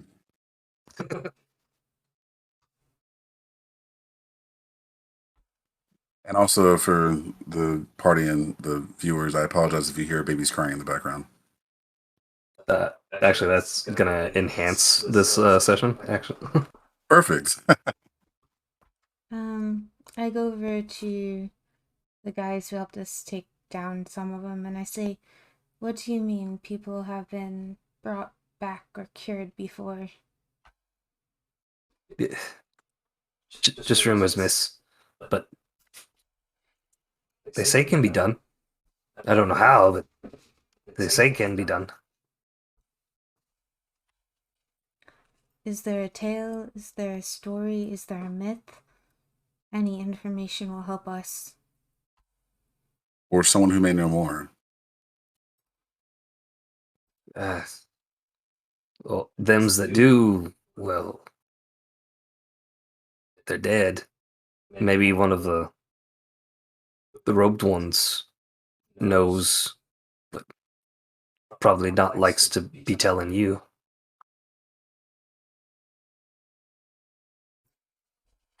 Indeed. Why is I don't that? think they'd want to talk to any of us. The Sentinels? Sorry. We want to kill?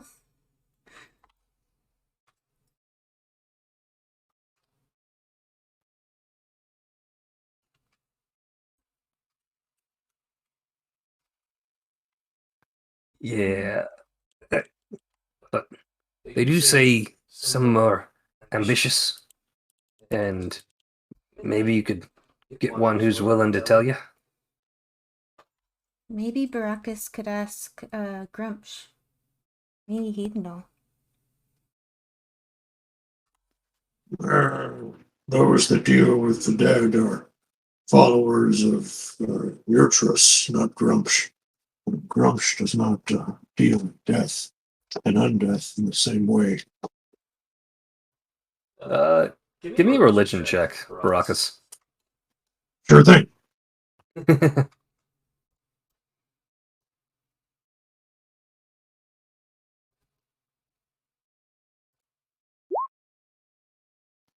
We know a thing or two about Urtrus.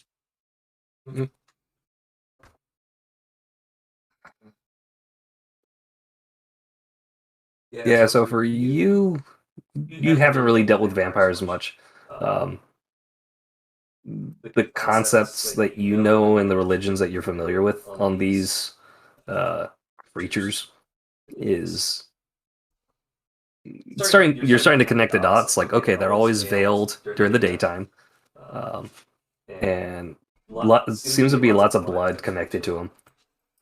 So you are able to put together that these freaks of nature are most likely cursed for some reason or another, and they are so wicked and cursed that the great eye of the sun burns them, and that they can only survive off of stealing the life from others through the course of blood. Unfortunately, I'm not able to give you much more than that. I relay this information from what I know of the Nightwalkers. They drink blood to sustain themselves, and that is a great curse upon them that requires much. And yes, it does give them certain strengths, but weaknesses as well. They tend not to walk amongst us in the day. They are veiled for reasons that they are weak to the sun, lest it burn them. Reminder to the party: you do know someone who's hyper intelligent and knowledgeable of things. The Ogresh, but that's all the party is able to get from the locals here in the tavern. Even the Froth priest isn't able to give you details. He seems more fearful and concerned that these killing infants, these murderous monsters, are not being put down as they should be.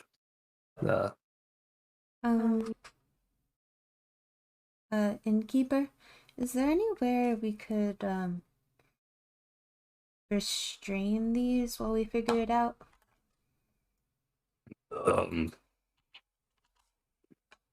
He lifts his head up from grieving his son, composes himself. We have a livery stable, but there'd be a horse in there. If we Correction, there was a horse. Oh, well, without that, we could strap him in there pretty well. Yeah, we could let Spinner watch him, keep an eye on him from a safe distance. Yeah, Spinner, he might be taking the night off. He's out, I think, getting some food tonight. With the horse being gone, he didn't see much reason to stick around. Oh. Getting dinner and not here. That's... Alright. Cod, you and your men watch him tonight until we can get Spinner on it. It strikes me that if these are such murderous creatures, then perhaps someone of equal and greater power should be present in the event that it becomes uncontrollable. Since I since I noted that the stable was empty, perhaps I should accompany them to ensure that the stable is secured with the individuals in question. Just since I know the area. Thanks, appreciate it. You're able to do so. The livery is currently wide open, and it does look like there are areas where you could strap down horses, where you could restrain them from going too far. So they can easily makeshift that using the leather straps from reins to tie and restrain these men. Okay, and you should probably hold the funeral at high noon tomorrow for the rest of the fallen. Until then, we'll probably be looking into how to cure those two, or to help them at least keep their wits about them.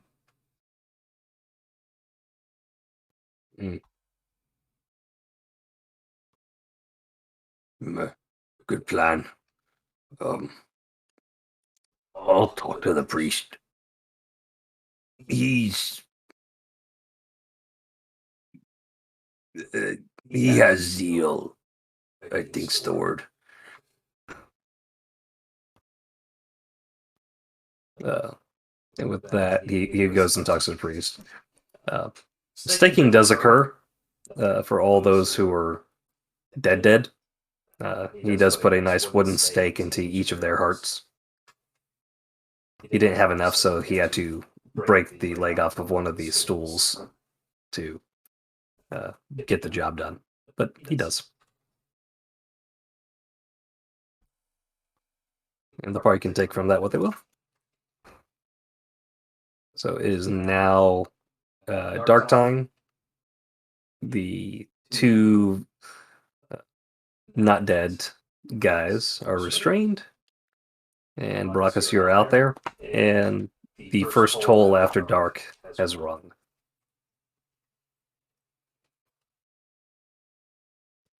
And I'm going to quickly go to Cutter, and then I'll come right back. Since I won't be inside, I presume the innkeeper will redirect my good friend to meet me in the livery. Should You be are sure. correct. Yep. Fantastic. With that, Cutter, what are you doing in that mansion? So I would be helping Artie with setting up his traps. I know he's getting the poison darts ready, and going to be trying to brew a special poison that'll last a little bit longer on the darts. And then searching the area for any more advantageous places to put caltrops. The bear trap I've got, and then playing around with my amulet. Okay. Trying to get it a little more attuned to the new world, if I can do that, or if I need to ask a little more later.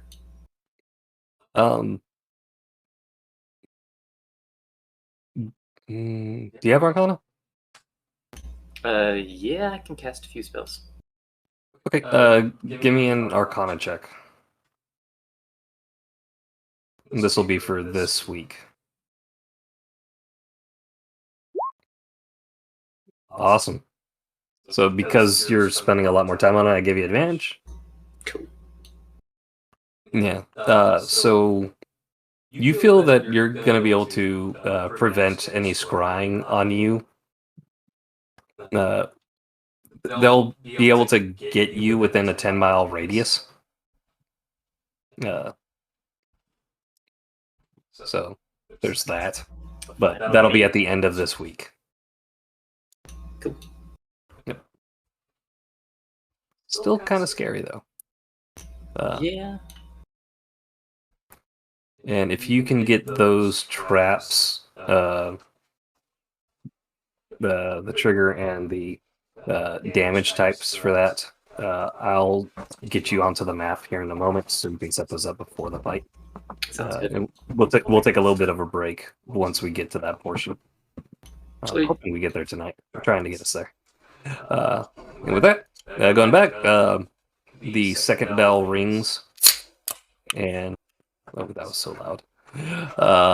Brockus Bone Snapper, a cloaked figure, approaches the livery, and it is haunched. It looks like there is moving parts underneath this cloak, and a voice that sounds like it's drowning speaks out to you. Brockus, Yeah. I saw him, and he blessed me. Yes, yes. Then you know it is true, what I speak. I do, and feel his power. Yes. His power grows.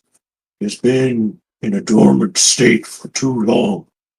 But if we empower the Deep One, the bounty of boons upon us, power endless in nature.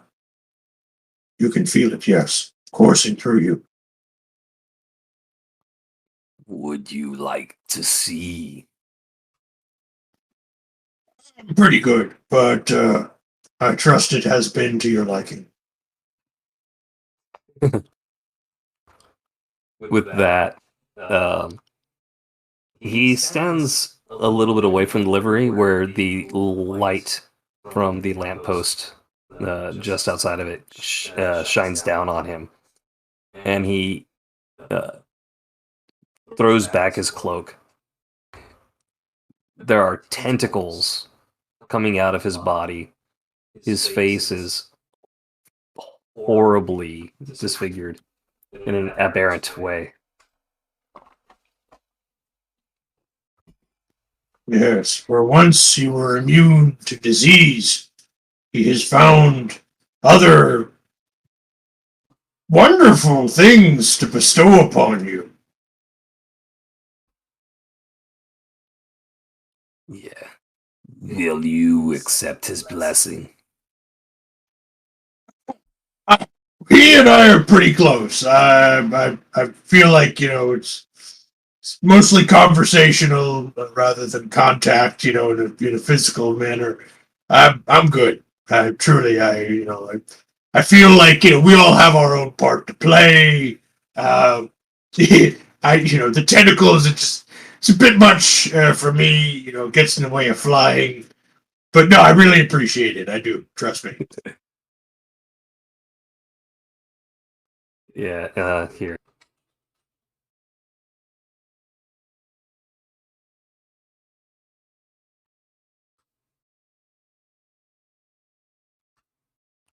That's not hard. Just so everyone has a better idea, I think leaving it vague and leaving it to your imaginations is nice, but this guy.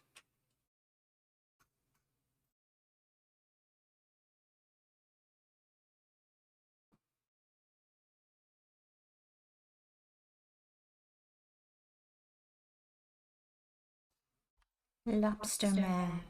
Minus the claws and the ones coming off of his knees. Yeah, that'd be him. It's an acquired taste. I don't think Nat Nash would approve. It's a bit much.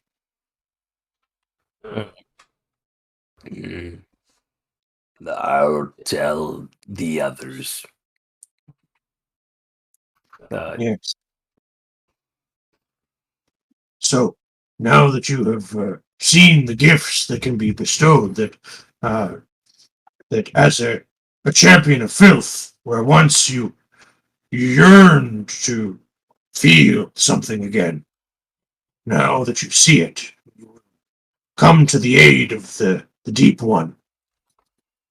Do I have your word that in our time of need, should we move to restore the position of the great Deep One, that we have your backing against those in the belfry?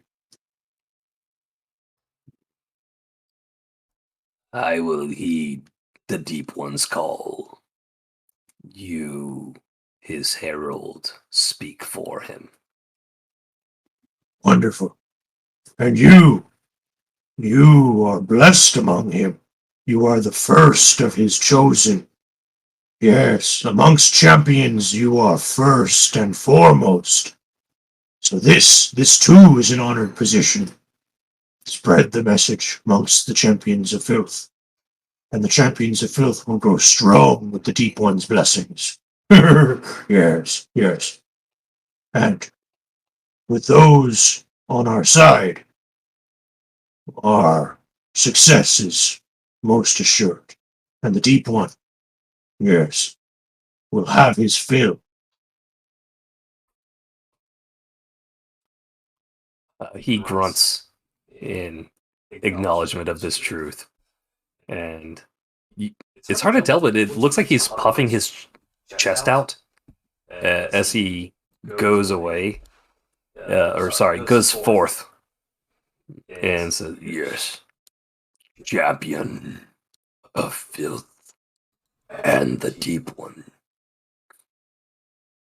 Yes, yes. For he is creator of this plague which has swept the town to punish those in his way. Now you see the true balance of plague and the aberrant deep. Yes, yes. You are complete now, where once you were only one half. You are a full champion now. Take pride in this. Spread the word, yes. Do his bidding. Wait for the moment when we will strike. He affirms that he will spread it to all of the filth champions, or champions of filth. Phenomenal. Yeah. That's going to be a fun battle. Oh, this feels good. I could not be more pleased. And you do pick up that the offer of the Deep One's blessing is a open offer if you should ever choose. And you do feel like it could be a god call. If you're short on power, you could get that blessing immediately. No, we're tight like that. Yeah, I will take it under advisement. Yeah. I mean, it's not like there's no repercussions to looking like that. Yeah, it's just a lot right now. Oh, yeah. Oh, I know.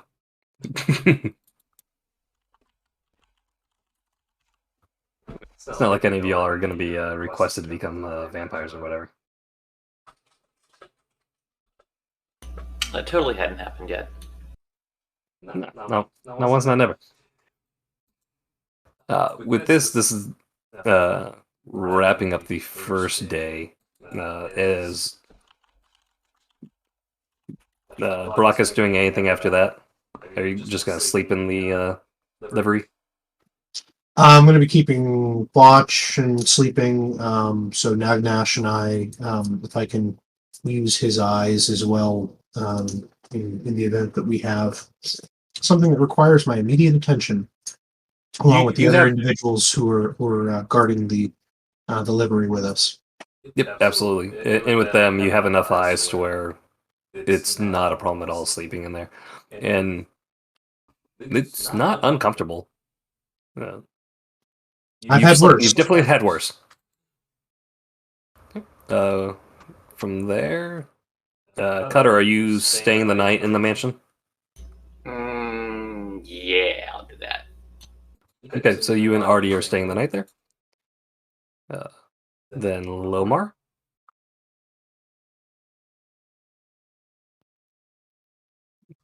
He will join. Actually, no. Where's Nixie going? Sorry, I could not hear you over the clickety clacking of keyboards. Sorry about that. No, I was saying, where's Nixie going?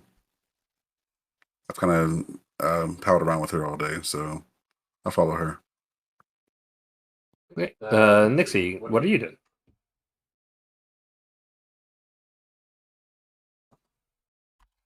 I am going to stay at the You're going to stay at the end. Indeed. Okay, Lomar, that's what Nixie's doing. Y'all been sharing this bed with the other 3 members of your party, and now it's Lomar and Nixie who's been sleeping on top of what was it? A taxidermied fish or something? A book? Oh, you're sleeping on top of a book. Okay, that works too.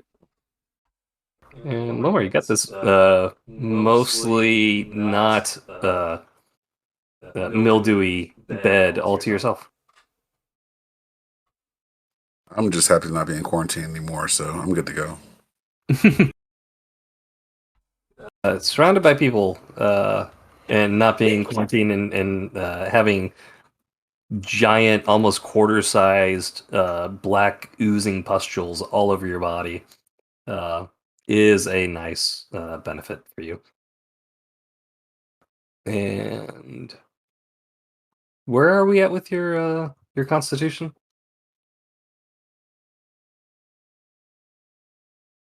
Did not Joe go back to normal, or was it a slow rise? I forgot how we ruled it. If it's already back to normal, let's go with that. And we'll just RP it out. Okay. And right, and with that, next day. So the next 5 days, as y'all are planning, not very much eventful stuff happens. You do have the great wake and funeral for the other. Was it 1, 2, 3, 4, 5, 6? So 4 people. So if the party does want to do something special for that, or if they had anything in particular they wanted to do this new day, please let me know. I was thinking that we would do a full-on froth church burial, or sending to the sea or whatever. But before that, I wanted to go talk to the big guy.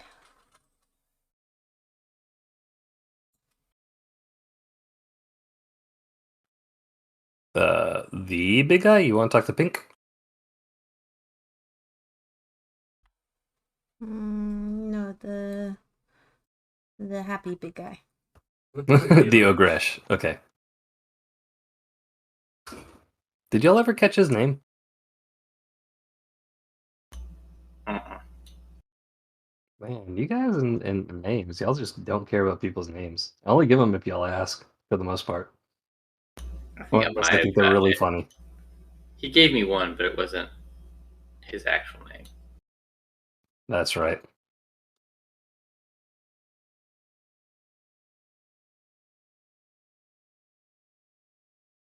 And yeah, good job, Lomar, with your mage armor.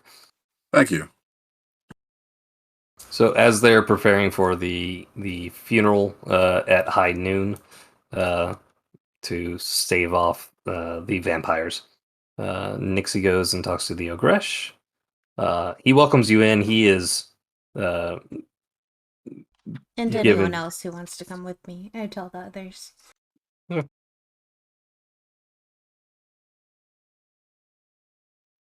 Lamar will follow along as well.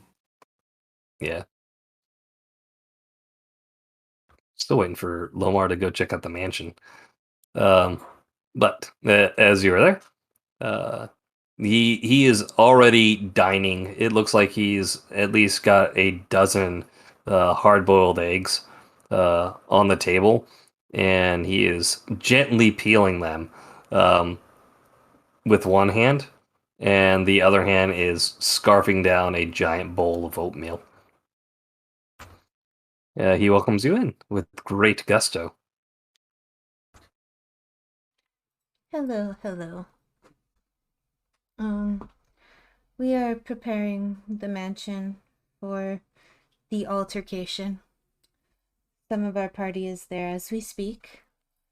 But we were wondering, in your vast knowledge, have you ever met one of the bloodsuckers who was in transition who was saved? He finishes chewing his food. No, never in person, but I know how. It has happened. I have stories on this, of course. But this information's not free. Oh, I can. Of course. Now, I made a deal with you so I don't die. That was transactional. That was the payment. You want more information? Well, in my early retirement, I need some means of sustaining myself or I'll wither away. yes. Very well. That was one of my party mates you made that transaction with. I am not a very transactional person. I'm more of a hit 'em with a stick person. But what would you want, I guess? Don't sell yourself short. You're very transactional. You transaction your stick with their pain. What I would like, you're not being from here. I'll take your stories. That'll be payment enough for me. But I want them all. This is very rare knowledge. Oh, okay. I mean, I have lots and lots of stories. I came from a book, and you know how books are. We're all on a shelf together, and you can just hop from one to another. So, how long have you got? Oh, we'll make the transaction. You come, tell me stories from the bell chime to the bell chime each evening, and I'll give you this information. That seems fairly one-sided. What if there's something else I wish to know as well? That would require a new transaction. Can we do a bundle deal? Of course. So, I want to know who's taking the children and replacing them with the Wesselkins as well. Do you have that information?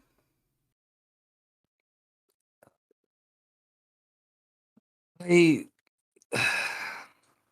only enjoy getting payments from things that are rare and not known. I would feel I am cheating both myself and yourself in charging you for that. Everyone knows it's the Fae.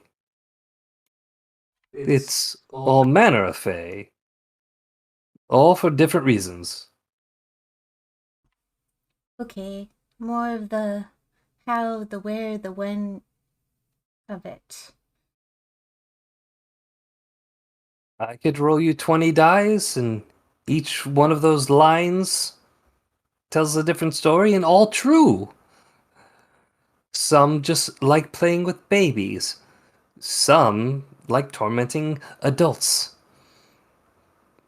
The Fae are capricious, and their tastes vary from summer to winter, just as the seasons. Yes, yes, I know all of this. I am considered Fae in my world. Not this world. This world's Fae are different, but I am Fae in my world. I suspected much.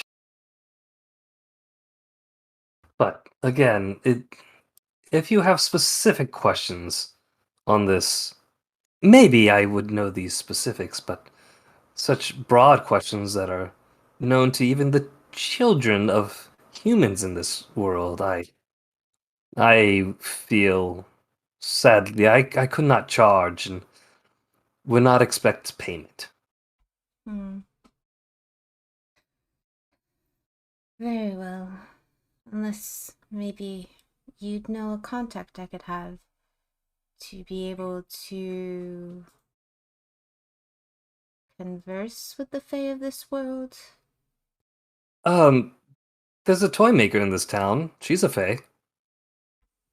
Oh, she is a Fae. I knew it. She was sketchy. I thought that was common knowledge. You truly didn't know. I should have charged you for that.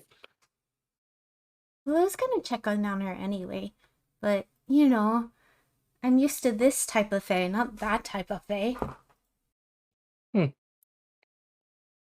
You can tell he's making a mental note to lower his expectations for y'all and what he should charge for. Y'all. Dang it. Yeah. But I'll give you my story for the information of from about how to save the vampires or the dark ones or whatever we want to call them. But the other stories, those will cost extra.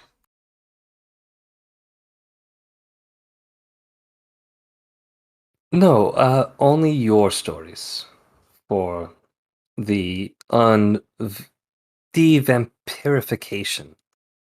Oh, I quite like that. I need to write that in my memoirs. There, you have a deal for that then. Yes, just yours. And with that, he'll gladly tell you how to unvampire something. It involves killing the one that turned them, and then at that precise moment, a dispel magic uh, spell must be cast. If you miss that golden opportunity, there is no other, short of just wishing it into being, as if something like that could truly exist. if something like that could truly exist. Oh, perhaps there's information I have that you would one day like to hear. But anyway, well, that is kind of part of my story. Anyway, I go on and tell him the story of from when I escaped the book until I got blown through a vortex here and all of that.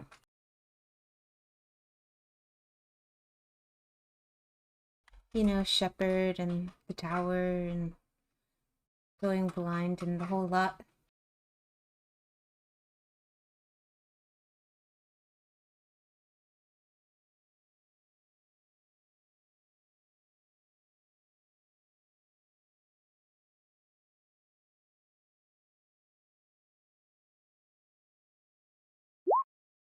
There we go. I almost formatted that correctly. Dadgummit. I will post that in the Discord as well. So that is you literally got the textbook definition on how to unvampire a vampire. It only costs Nixie all of her stories. All of my stories, but not all of the stories I know. Correct. Uh, so yeah, that takes you most of the morning to have that conversation. You're able to get back to the funeral, and the funeral is pretty large. From what you can tell, the priest is the one who's giving it. He's speaking in his very crazed manner, uh, and he's slurring his words. He actually stayed in the tavern that night, and you think that he's not suffering from a hangover. He hasn't stopped drinking yet, and there is a dedicated offering funnel for him, and he is given plenty of offerings since he has arrived. The funeral goes on, and it is off of this pier. Well, actually, on this ship. Shifting everyone there. So on that ship, they are holding these funeral rites. They are sewing up the dead in funeral canvases that they would use at sea, and they are sliding them off of the port side towards the sea, and all are there to witness the waters receding strategically at that location and nowhere else, and the bodies are taken away. And everyone there experiences the power and feels the eye of the Deep One upon them from this. The demoralization that happened from the executions seems to have been countered. Maybe not putting them back to where they were completely gung ho and arguably careless, but there is a fire in their belly, as it were. Tentacles in their belly too, if they want to sign up for that. But that's probably next step after the point. I'm glad you said that. There is a cloaked figure, and there is another champion of filth right next to him. Normal champion of filth, wearing his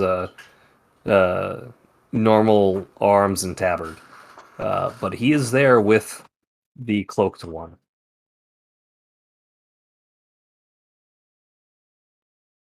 So he is being fruitful in his discipling of others, it seems. Very nice. Slowly but surely. Yep. Does the party wish to do anything else this day?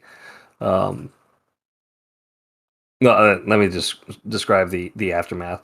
Afterwards, they all go back to the tavern and continue to drink there, and it gets raucous, and lots of offerings are made to the Deep One that day. What's the party doing? Is anyone going to join in on this celebration of the Deep One's eyes upon them, and the toasting to those who have fallen, that they not be forgotten? It would be unseemly if I did not. And so I'm going to go all out. Actually going to push myself past what I've ever done before. And out of respect for the dead, I'm basically going to push myself to first level of exhaustion with just continuously, vomiting up all my bile using my ability. I'm going to make an absolute scene of it out of respect for those who passed. So I'm going all out voluntarily, doing it to the point where it actually causes me discomfort.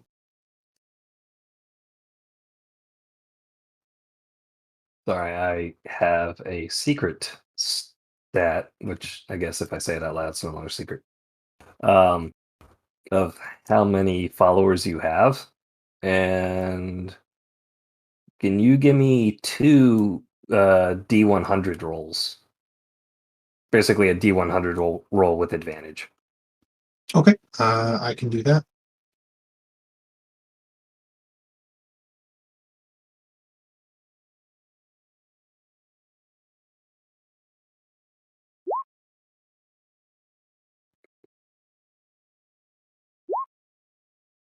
Okay.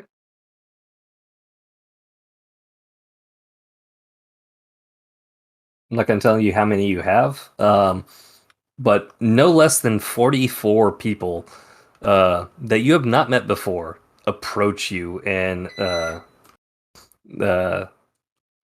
already know your name, uh, thank you, and congratulate you, and wish to toast you in your honor. And they all buy you drinks. And you feel compelled to drink with them, which is how you got to your level of exhaustion. Uh, you tried to go all out, and they helped you get there.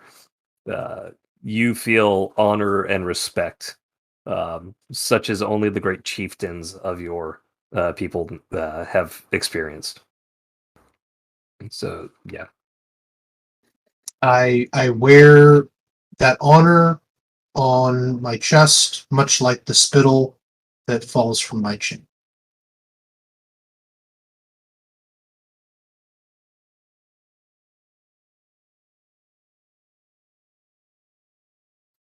Nice. Sorry, I got a notice that my mic was too loud. I guess a beep went off. I'm sorry, peoples. Um, yeah, you missed your date. Word. Dun dun Yeah. dun. You missed your date. I had a date in 7 days. We've only had 1 day pass. What the heck? Yeah. It slipped my mind, and you didn't bring it up to me. She waited for you at the Crimson Tavern. Well, Eh, I thought that was going to be in a week. no, that was that same day. We both forgot. Oh, what the heck? Oh, He's come right, on yeah. now. Yeah. Baracus did That's- say, I'll see you in a week to her, so he was very clear that he thought it was in a week. Okay. You know what? Y'all got some points, some destiny points. She thought one thing, he thought the other. If y'all want it to be, I will absolutely burn points if the party will let me. I need to make sure I make my date. A woman's scorn is not something. I would rather fight the great deep one. Go for it. all right. Accurate. I only need you to burn 2 on this since it's a it will impact the party, not just you. Sensational. All right. Yep. She's there for the funeral because she has heard the name of Baracus being mentioned as this great revolutionary figure. And she knew about this funeral. And she goes to confront you about missing your date. And it is then that not only is Baracus able to remind her that she was wrong, but that the entire party that is there, Nixie and Lomar, are there to attest to it. And she imbibes as well. How are Nixie and Lomar doing with their drinks? Did they have any mead? They do have mead. They have mead that was aged at sea. Okay, I drink that. There's a hint of salt in it. That salty caramel, except salty honey. So there you go. Nixie is verschnicketed. Lomar, how about you? Verschnicketed. I'm just nursing a wine. Okay, nice. Baracus Bone Snapper, you might need a wingman. The lady from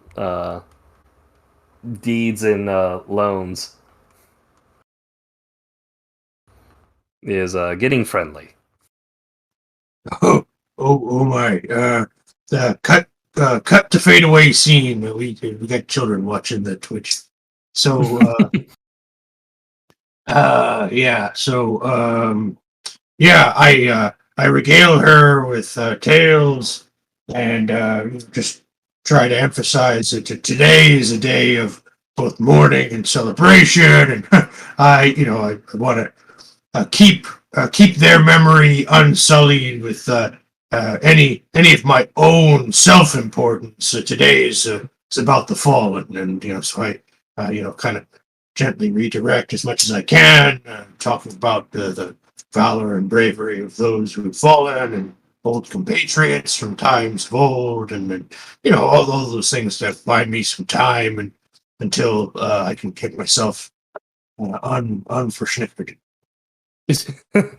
Yeah, you are able to succeed in this. She is swooning at your words, and she thinks that finally she's found a man that's just honorable and trustworthy. And she does give you a kiss on the cheek as she departs for the evening. Oh, that's very sweet of her, and I let her know I would never take advantage of her virtue. Which is why I had wanted us to meet in a week's time. I didn't want any of my charm to improperly influence and impact our professional responsibilities. For I am a man of great respect. Give me a deception check. Hey, wait! It's not necessarily deceptive. Or persuasion, whichever All one. right, there we go. All right, fine. They're about the same. If it was an intimidation check, it'd be different. But okay, here we go. Oh no. One moment as I bring things back up. I'm very verschnickered still. That's what happens.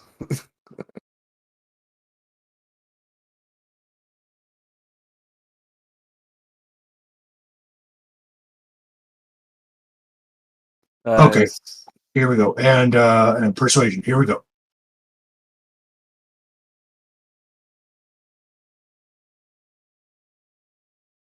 Fun fact: 47 minutes since the last roll in this session.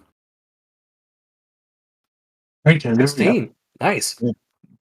Yep. With that, you earned yourself a kiss on the other cheek, and she says to you, "Can't leave you off balance," and goes away. Phenomenal. So I bid her farewell, and we will see each other once all dealings are completed, and the relationship does not in any way have any sense of impropriety in terms of the deed. Nice. Trying to buy myself time, guys. It's a dangerous proposition.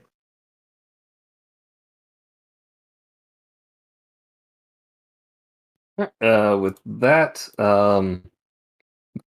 Cutter, did you leave the mansion, or were you continuing to do your crazy stuff? Whenever that's done, I'd just be going around building an information network. Okay. So I'd assume it would take 2 to 3 days to get the prep done, and then go do the thing.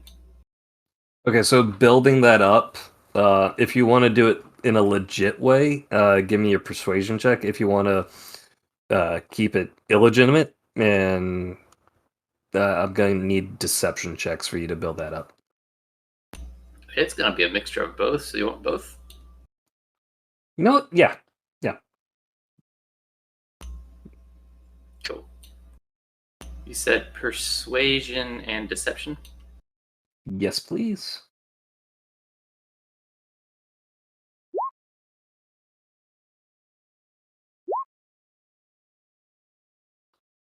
All right. So your legitimate sources are more forthcoming.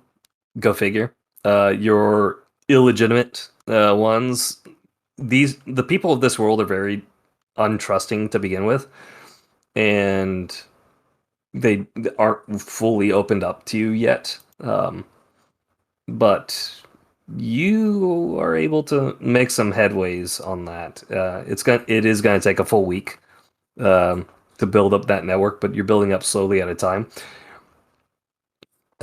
As the week progresses, you're learning that there are multiple bone traders in this city. Three main ones, similar to the houses of Eberron. These guys run their little fiefdoms and corner the market on certain things. One of them seems to be running purely on knowledge and rumors. He goes by the name Ears.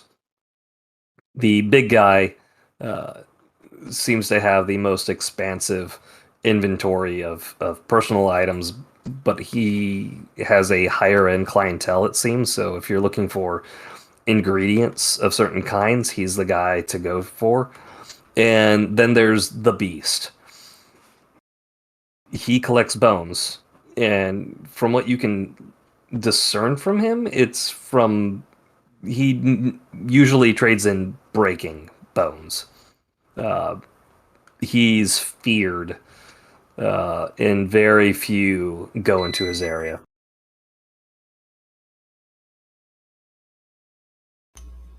Cool. That is useful to know.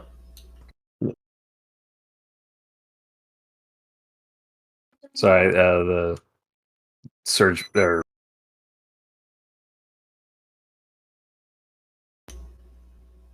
Hello.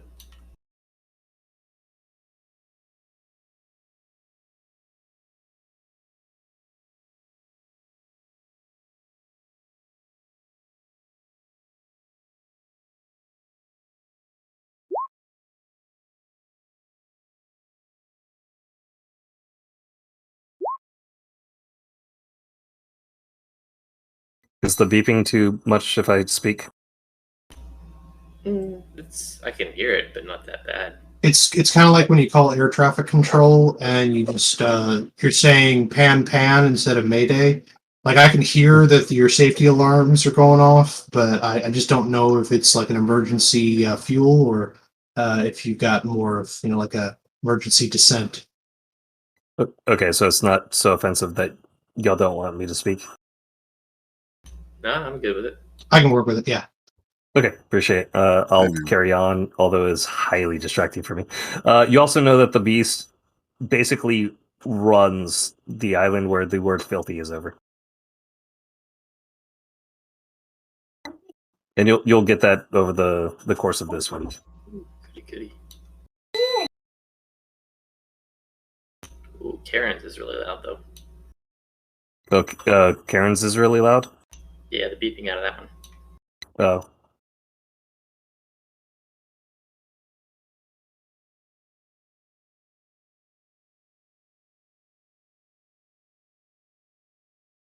Roger. Okay. Oh gosh, this is gonna be distracting. Anyways, I go. Fun times, right? All right. So that's what you get Gotta love tonight. Today, the party has a blast, and it doesn't seem like. Oh man, there's no counteraction from the Countess's people, the Veil of the Black Lady followers. So from that, we go to our third day afterwards. Y'all are Hey, all looking around. hungover, except for Baracus. Well, I say all. Nixie and Baracus are hungover. Lomar nursing his wine slowly. Yep. Intentionally. Yep, you're doing fine. Actually, I am remiss that I did not ask this. Did you do anything while everyone else was just completely plastered and vomiting all over the place? Just watched. Just watched. Um, give me a Who's insight. watching the Night Walkers?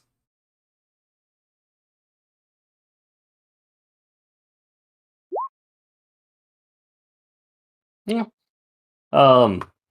The guys who are watching the Night Walkers cycled in, but they all agreed that Baracus didn't need to be there, that they can handle it, and should the occasion occur, they would come and run towards him. And with so many people there, they could definitely take out these uh, guys if they break out. Um, but no, they cycled through. They gave their respects. One of them got really drunk and wasn't really able to help out, and Cod chewed him out for it. But it seems like nothing really happened that evening. When y'all wake up hungover, there is some screaming from the livery stable. Because that was a really good question, Nixie. No, no. All right. Hungover, I make my way. With the hangover, you get there. Cod and all of his boys are fine. The two that were turning, that were tied up, only one of them still breathing. The other is been devoured. Marlin's the only one standing. He is munching down on the corpse of the other one. So cannibalistic in its desires. As it finishes its feasting on, or as it's feasting on the blood, it kind of falls into a stupor and starts snoring. But it has a happy grin on its face with the blood stains. Wait. But he has broken his bonds. So there were two that y'all resuscitated or recovered. Marlin and another one. He didn't get the name for. Marlin, in his hunger, got the other one and fed. Oh no. This makes our timetable shorter, doesn't it? Did the Ogresh tell me how long the transition is? Well, he is a vampire spawn, so he gave you the stages of vampires. Basically, they become children-like in their spawn stage, and then they become young after about 5 to 10 years. So they're spawn for the first 5 to 10 years of their vampiric life. Oh, we have loads of time. Okay. Yeah, but in the spawn phase, they are much like infants. They're experiencing cravings and desires and have abilities they're unaware of or unfamiliar with, and they don't know how to control themselves in any way, shape, or form. We might need to There's keep these guys fed. Or this guy fed. You know, I have a little bit of what you might call expertise in sating the violent appetites of beasts. Perhaps I can juggle this along with Nagnash. Procurement does seem to be my forte. If you volunteer, I'll be it.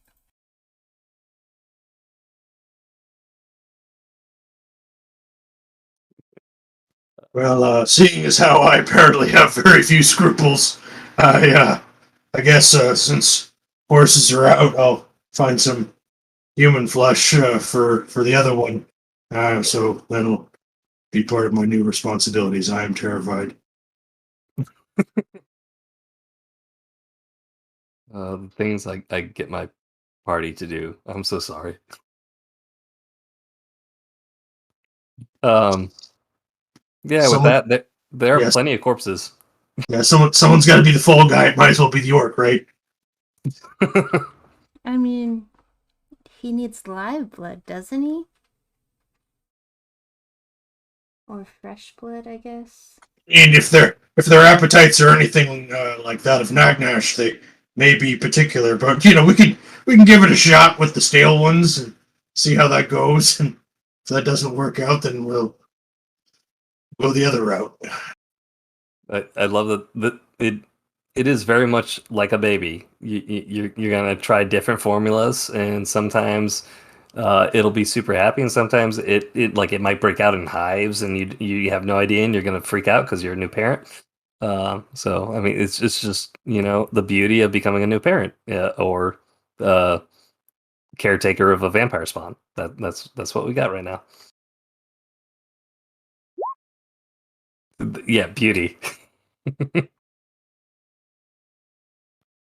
Yeah, the burping of this one's gonna be a little different.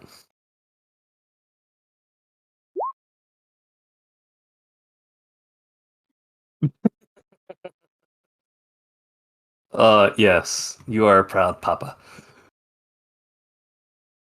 Yeah, so this is how you start day 3. Congratulations, you're the new papa of a vampire that just killed, I guess, its spawn brother, and started feeding upon it. Sibling rivalry. Kids will be kids. Yeah. So you feel like getting bodies is pretty easy. I mean, there's definitely going to be blood in bodies. Um, so yeah. I'll let y'all experiment and figure out the correct combo of things you need. Um, there has been no retaliation from the uh, cult of the Black Veil that the party is aware of. Does the party wish to do anything in particular today in preparation or uh, to secure their current status?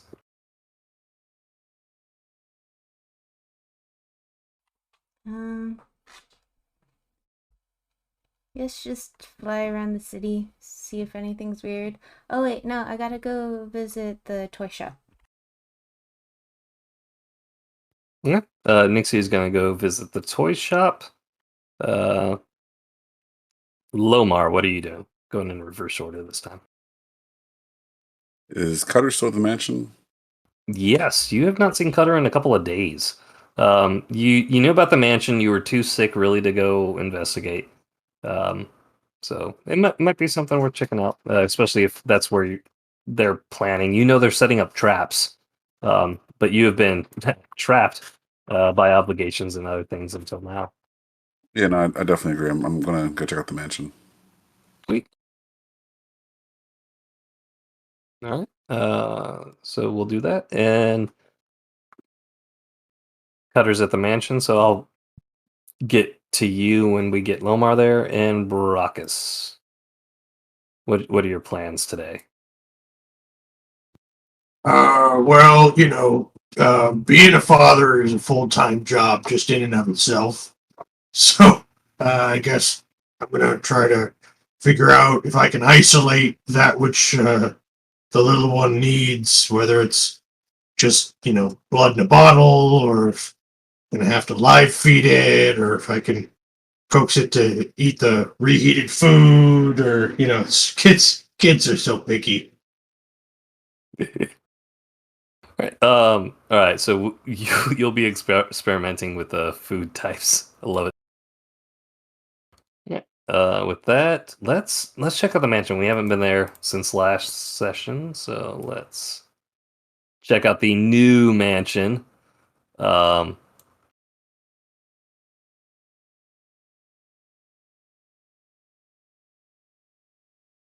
Going to drop Lomar in there so he can see. Can everyone see this new locale? Yes, I can. Yerp. It's not completed. These are just the rooms y'all been in. So I'm still working on it. This sadly took me like 5 hours to just do this. Dang. And we Yeah. appreciate you. Looks Oh, pretty thank clean. Yeah, other than being dusty and unlived in, it's been pretty fine. It's been creepy staying there at night. You've definitely heard some noises that give you pause. But as far as your safety has been concerned, nothing has directly threatened you. You feel like if you investigated, you might have found danger, but you didn't need to investigate. Gotcha.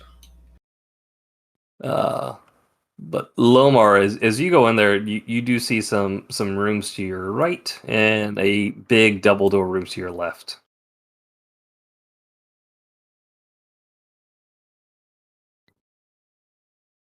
I guess I'll Oh, come in. also, Cutter, you hear someone opening the front door. Stealth mode. You see a person of questionable hue come in. By questionable, I mean you don't know what shade of blue he is. Oh, it's Lomar. Never mind.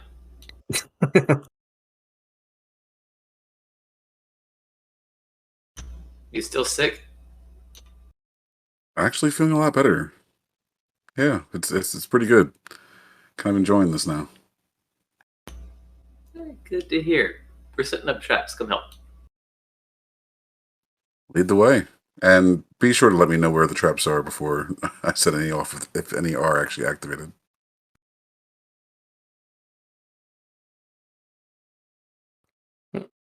Uh, give me a perception check, Lomar. I really want to give this one to you.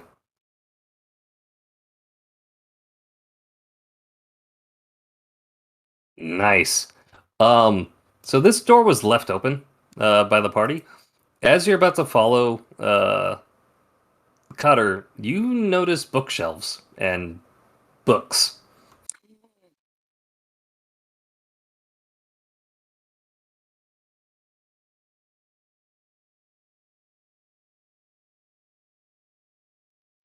I run in that direction. So out of all the books in there, you find lots of interesting things, but there's two parchments that immediately draw your attention. They look to be scrolls. I begin vibrating.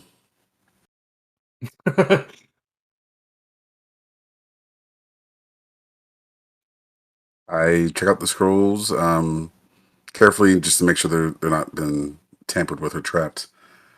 But as long as they haven't been, then I begin to try to decipher them. Yep. There we go. So one is a cantrip and one is a first level spell. The cantrip is called Calling Card. You find it very curious and odd. You touch a corpse and mark it with a magical mark. You can choose to make it visible, and have it appear as a rune or a word written on flesh, or you can choose to make it an invisible mark. Creatures who specifically examine a corpse for a calling card automatically detect one, whether it's visible or invisible. So you can mark corpses with this spell. Interesting. The other one is consumption. You've not seen this type of spell before. It is of a school. It is evocation, to be sure, but it's a syngromancy spell.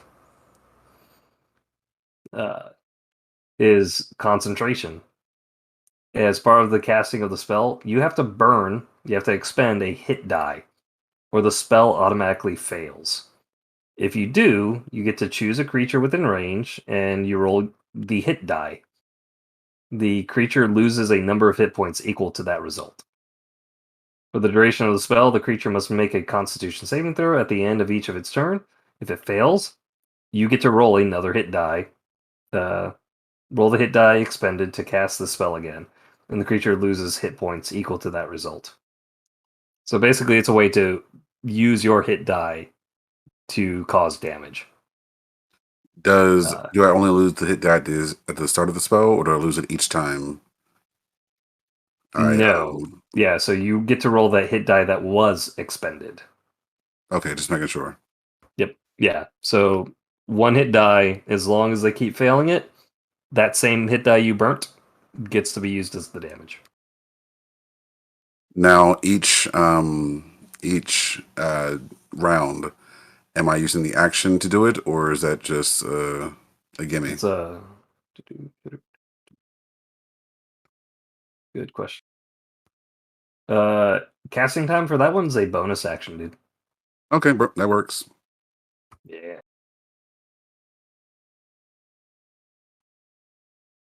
I think I have like maybe one or two actual bonus action spells. That's perfect.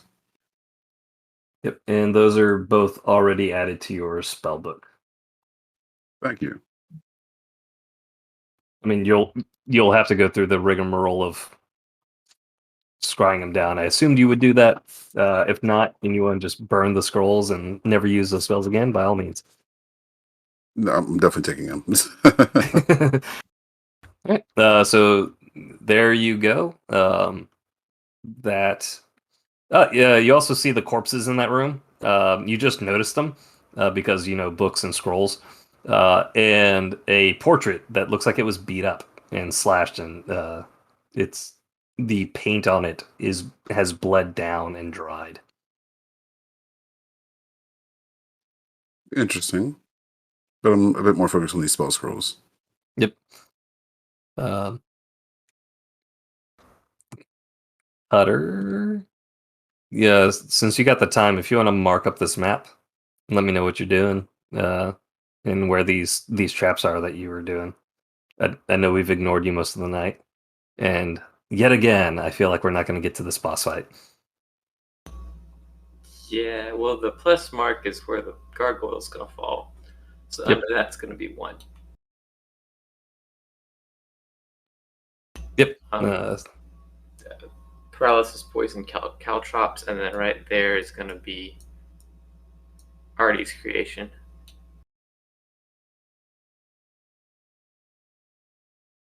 P for poison. Darts. There we go. Hey, DM. Yes. Do you have those two spells written down somewhere so I can copy them to my D&D Beyond? They're already in D&D Beyond on your spellbook. I checked there, but I didn't see it. But I'll refresh the page. Yep. Right, and caltrops there.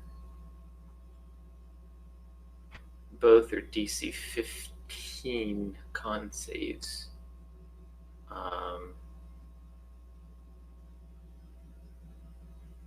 And then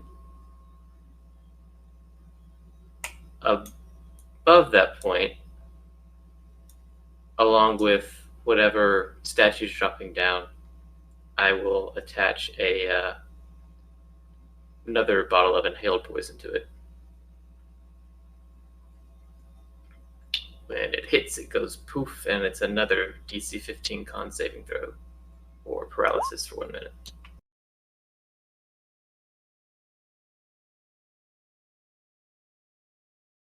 So I got the green plus for the gargoyle to fall on, the red caltrops.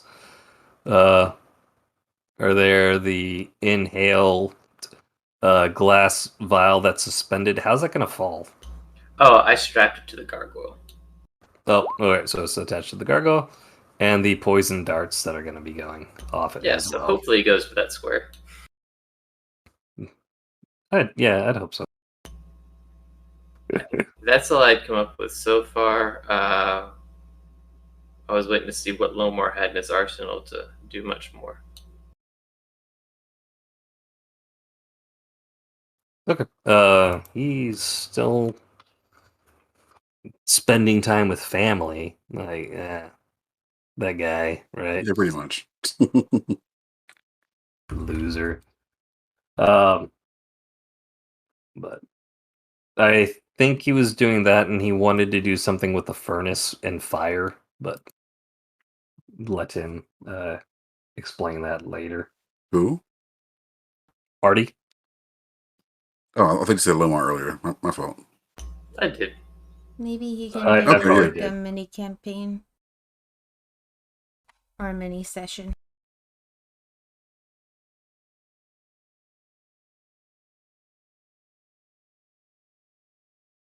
But yeah, so for Lomar's info, we're basically trying to get the guy to go right there, and then incapacitate him and just deal a ton of damage to him. You said trying to get him to go right where? Okay. Right where all of the traps are.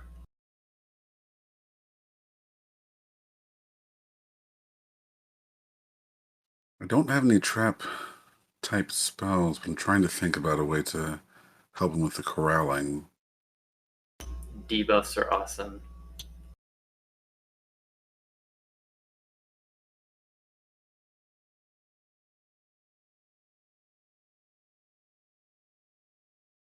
So I had really important stuff to put in the Discord while you were talking.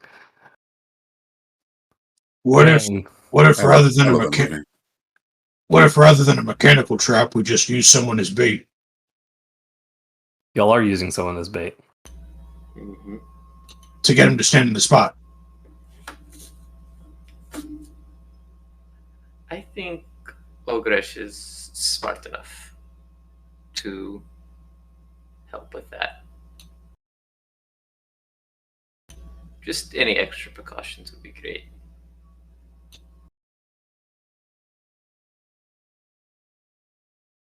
Is Baracus checking out the mansion as well today? Once I After you secure food for baby. Yeah, I don't want to be an absentee father. Or a dereliction of my duties would be most inappropriate, especially on day one being a dad. I wasn't there to see him born, so I feel obligated to try to make it up to him. Aw. Yeah, you're there's plenty of bodies, easy to get, and when you start pulling them with Nag Nash, no one bothers you.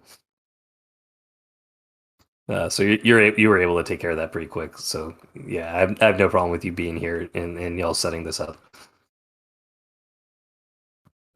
Where do you want big ogreish guy to be stationed? I think y'all should have the ability to mark up the map too. So if y'all want to, I am trusting y'all.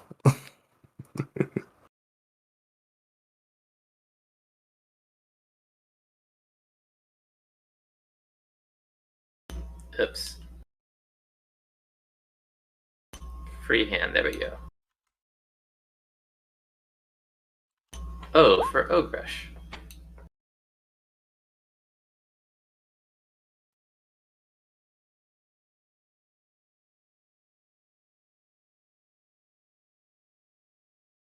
Oh, for ogreish. Okay, right there. I like it. And then we'll have chairs. I don't. That there could be a chair. Just like a chair there. So the chairs are all pushed in. Ah, Yeah, I was gonna put chairs. I'm like, I can't make them pushed in, so screw that idea. all right. If you want to use the chairs, I can have them down there, and you can set them up. Well, I was thinking like a chair right there to have him sit in. Oh, so the chair of honor, and you'll display the ogreish for him right there. Yeah. I like it. All right, there you go. Time check. Time check. We got 15 minutes. And if I can math right, we still have 3 days after today. 4. But this is day 3, so Yeah. 4 would make 7, unless we're doing 6. uh, sure, why not? I was Okay, going whatever. inclusive versus exclusive. Gotcha. Okay. 3 works. We shouldn't need more than that. Yeah. So after 3 days, you're on the day of the attack. So should work. 1, 2, 3, 4. Yeah, that's how math works. So yeah. Anything else the party wants to do today before they close out? I told you I wanted to visit the toy shop. Okay. We'll do a toy shop cliffhanger. So while the rest of the party is at the mansion getting stuff set up, Nixie, a fairy who's feeling the distrust and just we'll call it what it is, the racism um, that people in this world seem to have towards Fae. Uh, in this particular case, I mean, if you have Fae people stealing your babies, maybe this world's Fae are a little not nice, but she is tracking it down and has found the toy maker. Um,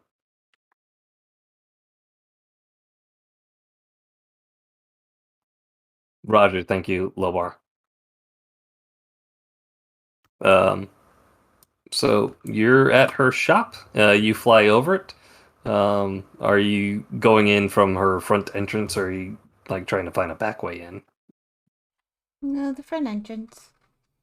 It is daytime, and the bell that is set up to ring as someone opens the door rings merrily, announcing your entrance into her establishment. And you can hear her nice voice. Be with you in a minute, dearie. Okie dokie. So as you go in, it is not very well lit, but you are able to see the nice, fine craftsmanship of all the toys in this location.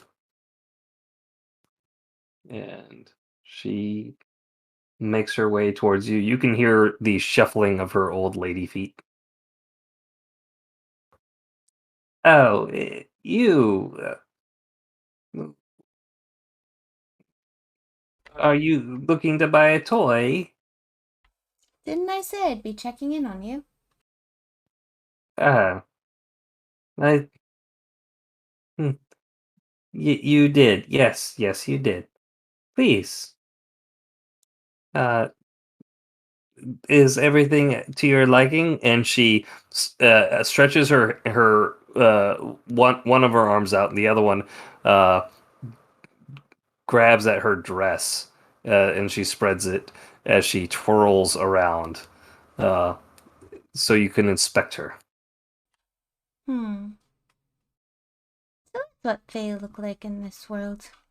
Quite strange. What type of Fae are you? I beg your pardon. I'm just a toy maker. Oh, one who knows says that you are indeed Fae. You can let me know. I'm Fae from my world. I'm just not Fae from this world. She looks around and sees that there's no one else in the store at this moment. Do not tell the children. They'll not come, and that would be most sad. I'll tell you what you want. Just don't hurt the children. Oh, I don't hurt the children. I've never been one of the people who like to go and take children from their parents and such. That's never been me. I mean, I went with them once just because I wanted to go see the real world, but like, I didn't do that. Anyways, do you know who does that around here? Or do you know how I could like speak to people who do that? Because like the Wesselkin are like down my throat about it. I'm just like, I'm not even from this world. Why me? It's a big thing, you know? Yes, that's why I don't want such prejudice upon me.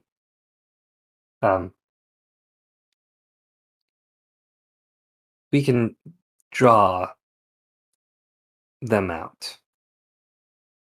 We'll need to make a deal to do it, but if you're willing to pay the price, we can summon them in a binding way. Yeah, as long as I have a finger to point at, I think I'll be okay.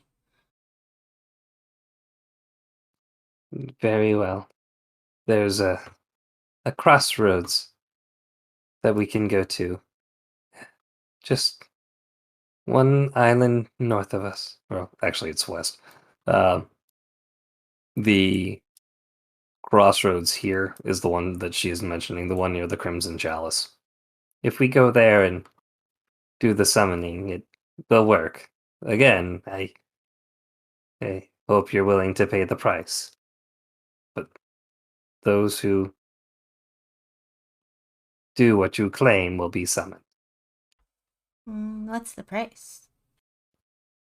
I don't know. I'm not the one who's making the deal. Hmm.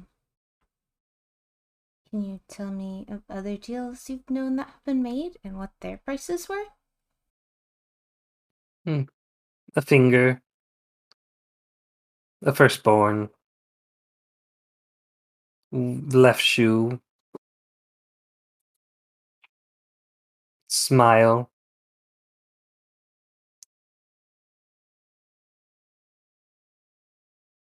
Murder. Yes. All capricious. At least that's what it seems to me.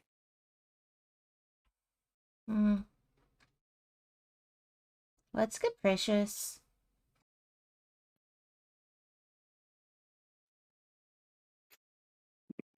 She explains to you what capricious means, and you understand it. Oh. Hmm.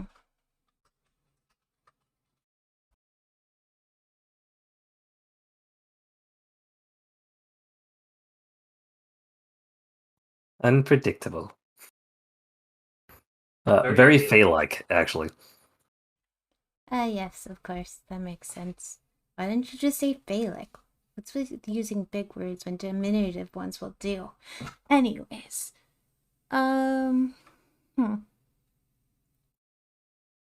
very well. It'll have to be like that. The Fae can be moody, I guess. Anyways, when would you like to do this? I have a meeting with one of the bone traders in like 4 days, I think. So after that would probably be good. Whenever you're up to the task, they'll most likely not like being summoned. Yes, I didn't think they would, but like, it's gotta be done. She's you feel like she's going to help you. She is afraid that you'll reveal her secret.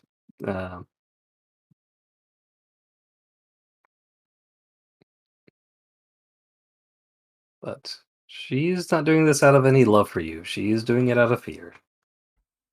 Yeah, you're lucky. You don't look too odd like I do, with wings sticking out my back and flying about.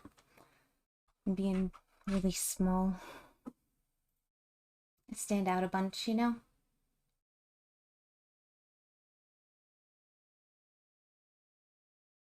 Yeah. Hopefully, there's someone I know that'll make me a nice token for this, lady, but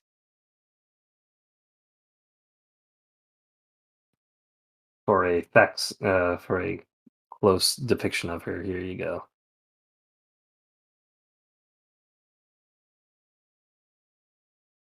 She's got them crazy eyes. You're just so happy. Anyways, with that, the party is well on their way to prepping and getting ready. Uh, and oh my gosh, so much stuff happened tonight. Uh, the aberrant transformation of the champion of filth. He is now proselytizing to get more people to accept the gift of the deep one. A binge wake and funeral occurred, and the party partook and has helped recover morale. Y'all learned about vampires and how to recover from vampirism. Uh, Baracus is a proud papa of a vampire spawn, and y'all are home aloneing the mansion right now. So fun times, and yeah, 3 days left. We'll see. And who knows? Maybe y'all will figure out where that deed is earlier because someone was very friendly with someone who knows the machinations of government. Any questions, concerns, do outs, criticisms before we end tonight's session?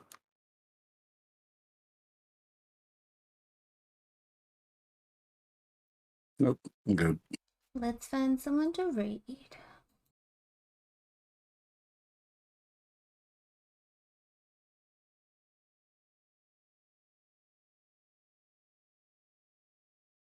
Yeah, out of all the characters, Lomar's the one I'm most fearful of, just because of the crazy potential for combos of cross-world spells. There's one thing I'm looking forward to actually using, but that's why I didn't tell you what it was when you asked me the question before. What I wanted to do for combat, but we didn't have combat today, so yeah. Yeah. I tried pushing, but at the same time, there was so much good stuff that happened tonight, so I Oh yeah, definitely didn't want to impede that. I definitely agree. Okay, Especially- let's raid Distel's place. They're on intermission right now, but they're the only ones playing D&D right now that I know.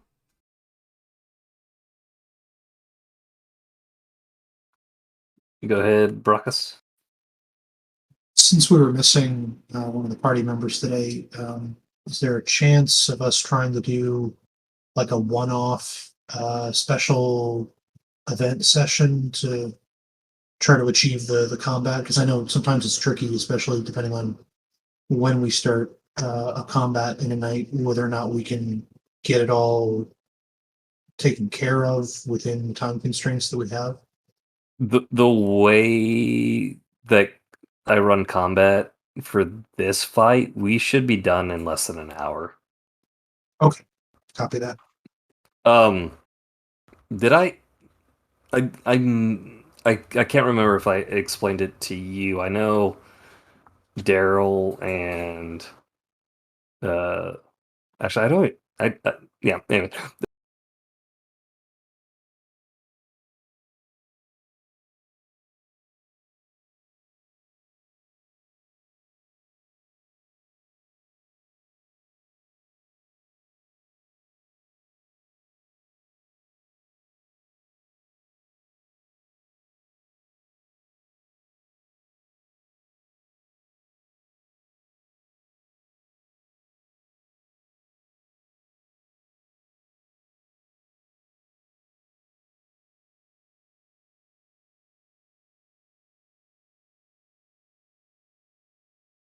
Basis.